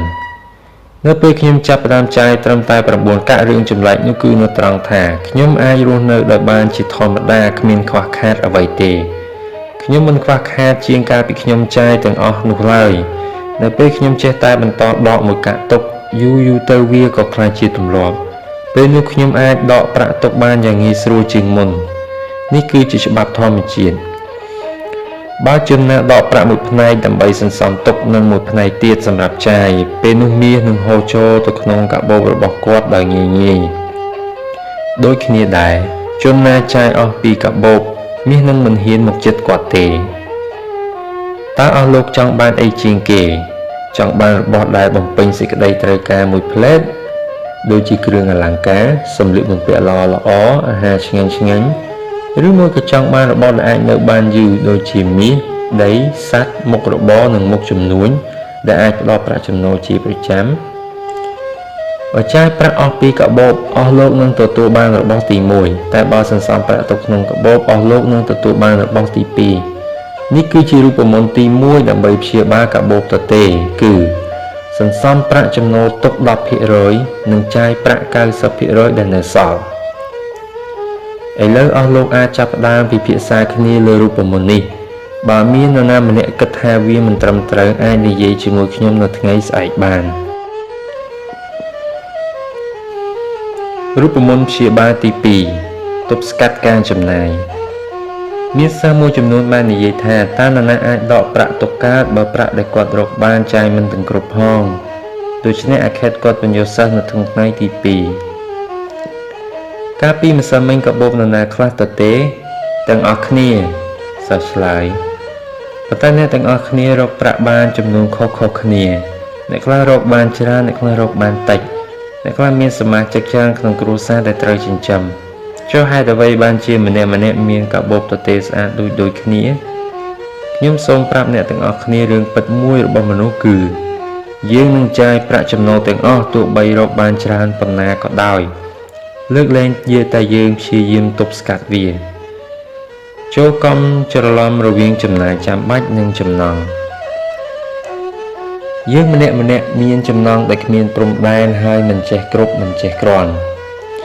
ដូច្នេះចំណូលដែលយើងយកមកទៅបំពេញចំណង់នឹងត្រូវបាត់បង់ទាំងអស់ហើយចំណង់របស់យើងនៅតែមិនទាន់ពេញដដែលមនុស្សយើងមានចំណង់ច្រើនដែលមិនអាចបំពេញឲ្យគ្រប់គ្រាន់បានឃើញខ្ញុំមានទ្រព្យសម្បត្តិច្រើនអស់លោកប្រហែលជាយល់ថាខ្ញុំអស់ចំណង់មែនទេគិតអញ្ចឹងខុសហើយ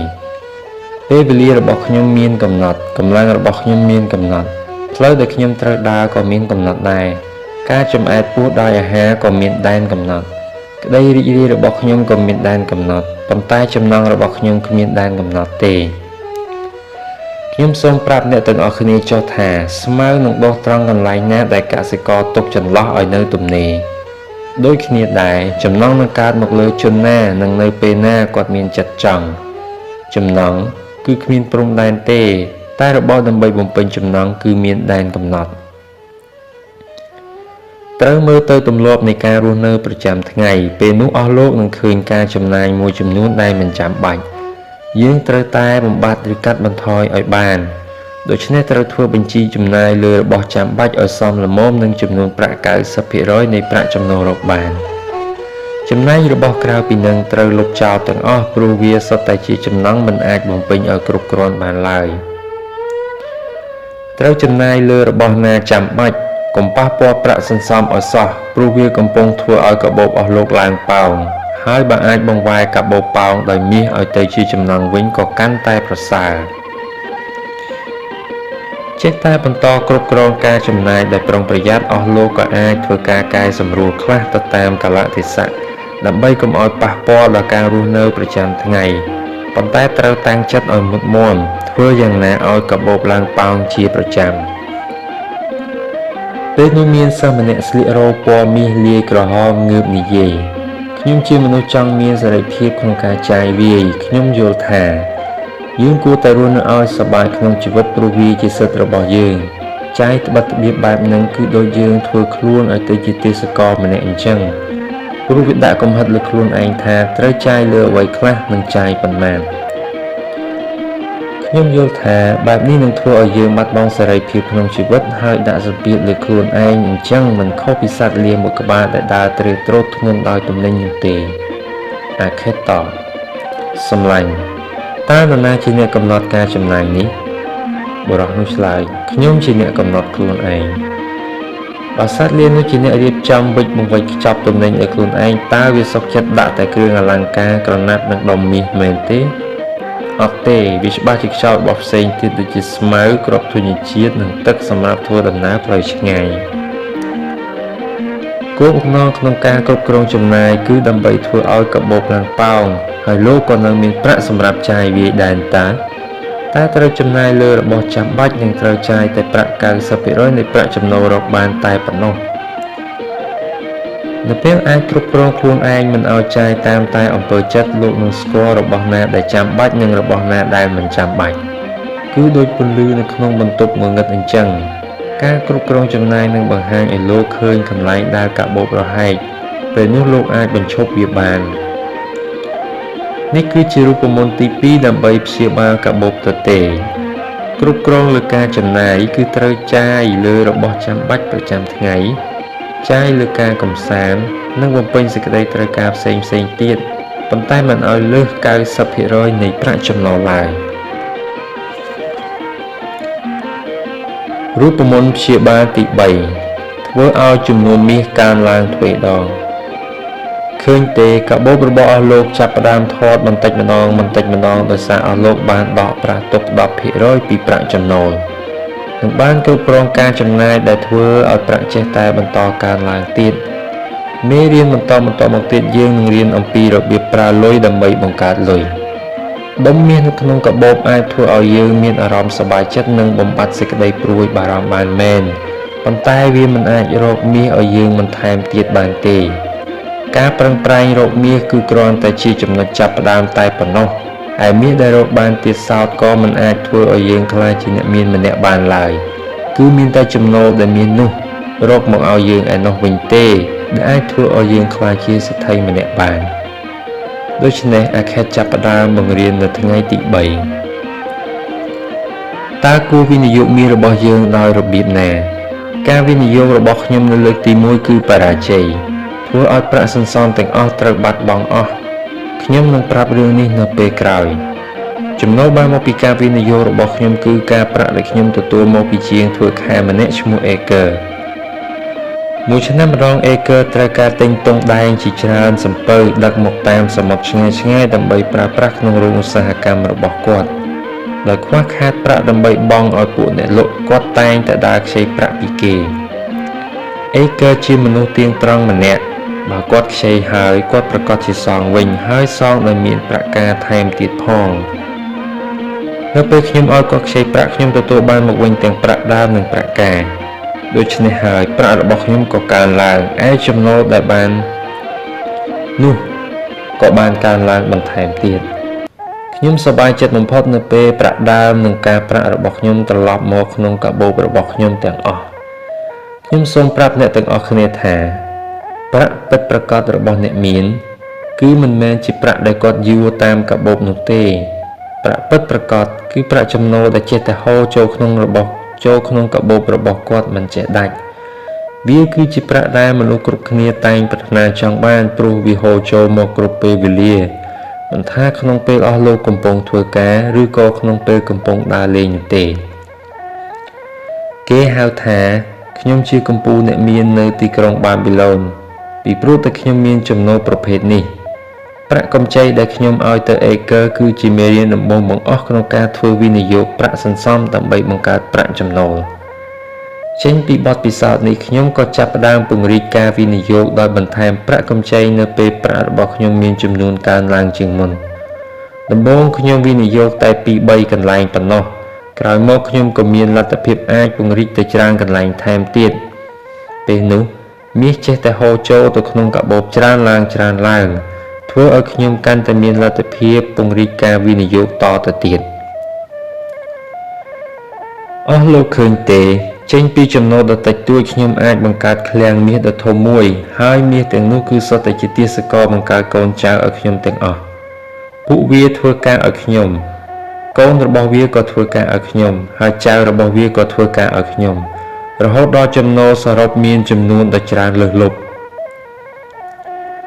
មាសនឹងកើតឡើងជាបន្តបន្ទាប់នៅពេលយើងប្រើវាប្រកបដោយភាពវៃឆ្លាតដោយរឿងមួយខាងក្រោមនេះជាឧទាហរណ៍ស្រាប់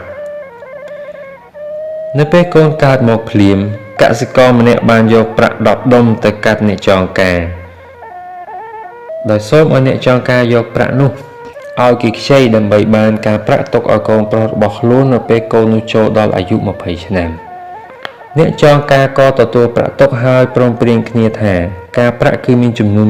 1/4ក្នុងរយៈពេល4ឆ្នាំម្ដងដោយសារប្រាក់នោះគឺជាប្រាក់សន្សំទុកឲ្យកូនកសិករក៏ស្នើឲ្យអ្នកចងការបញ្ចូលប្រាក់ដែលទទួលបានក្នុងរយៈពេល4ឆ្នាំម្ដងទៅក្នុងប្រាក់ដើមតែម្ដងនៅពេលកូនចូលដល់អាយុ20ឆ្នាំកសិករនោះបានទៅជួបអ្នកចងការដើម្បីសុំដកប្រាក់អ្នកចងការបានបញ្យល់គាត់ថា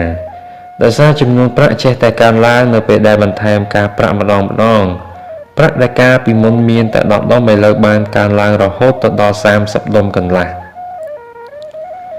បុរសកសិករសប្បាយចិត្តខ្លាំងណាស់នឹងដោយសារកូនប្រុសរបស់ខ្លួននៅមិនទាន់ត្រូវការប្រើប្រាក់នៅឡើយគាត់ក៏ទុកប្រាក់នោះទៅនឹងអ្នកចងការបន្តទៀតនៅពេលកូនចូលដល់អាយុ50ឆ្នាំកសិករនោះក៏បានស្លាប់ទៅតែអ្នកចងការបានបង់ប្រាក់ទៅកូននោះក្នុងចំនួនសរុបរហូតដល់160ដុំនេះមានន័យថាការវិនិយោគក្នុងរយៈពេល50ឆ្នាំបានធ្វើឲ្យប្រាក់កើនឡើងរហូតដល់70ដងដូច្នេះនេះគឺជារូបមន្តទី3ដើម្បីព្យាបាលកាបូបទទេយកលុយសន្សំទៅប្រើប្រាស់ព្រោះវាអាចបង្កើតកូនចៅដូចជ្រូកអាចបង្កើតកូនជាច្រើនធ្វើដូច្នេះអ្នកនឹងមានចំណូលដែលហូរចូលក្នុងកាបូបជាប់មិនដាច់រូបមន្តព្យាបាលទី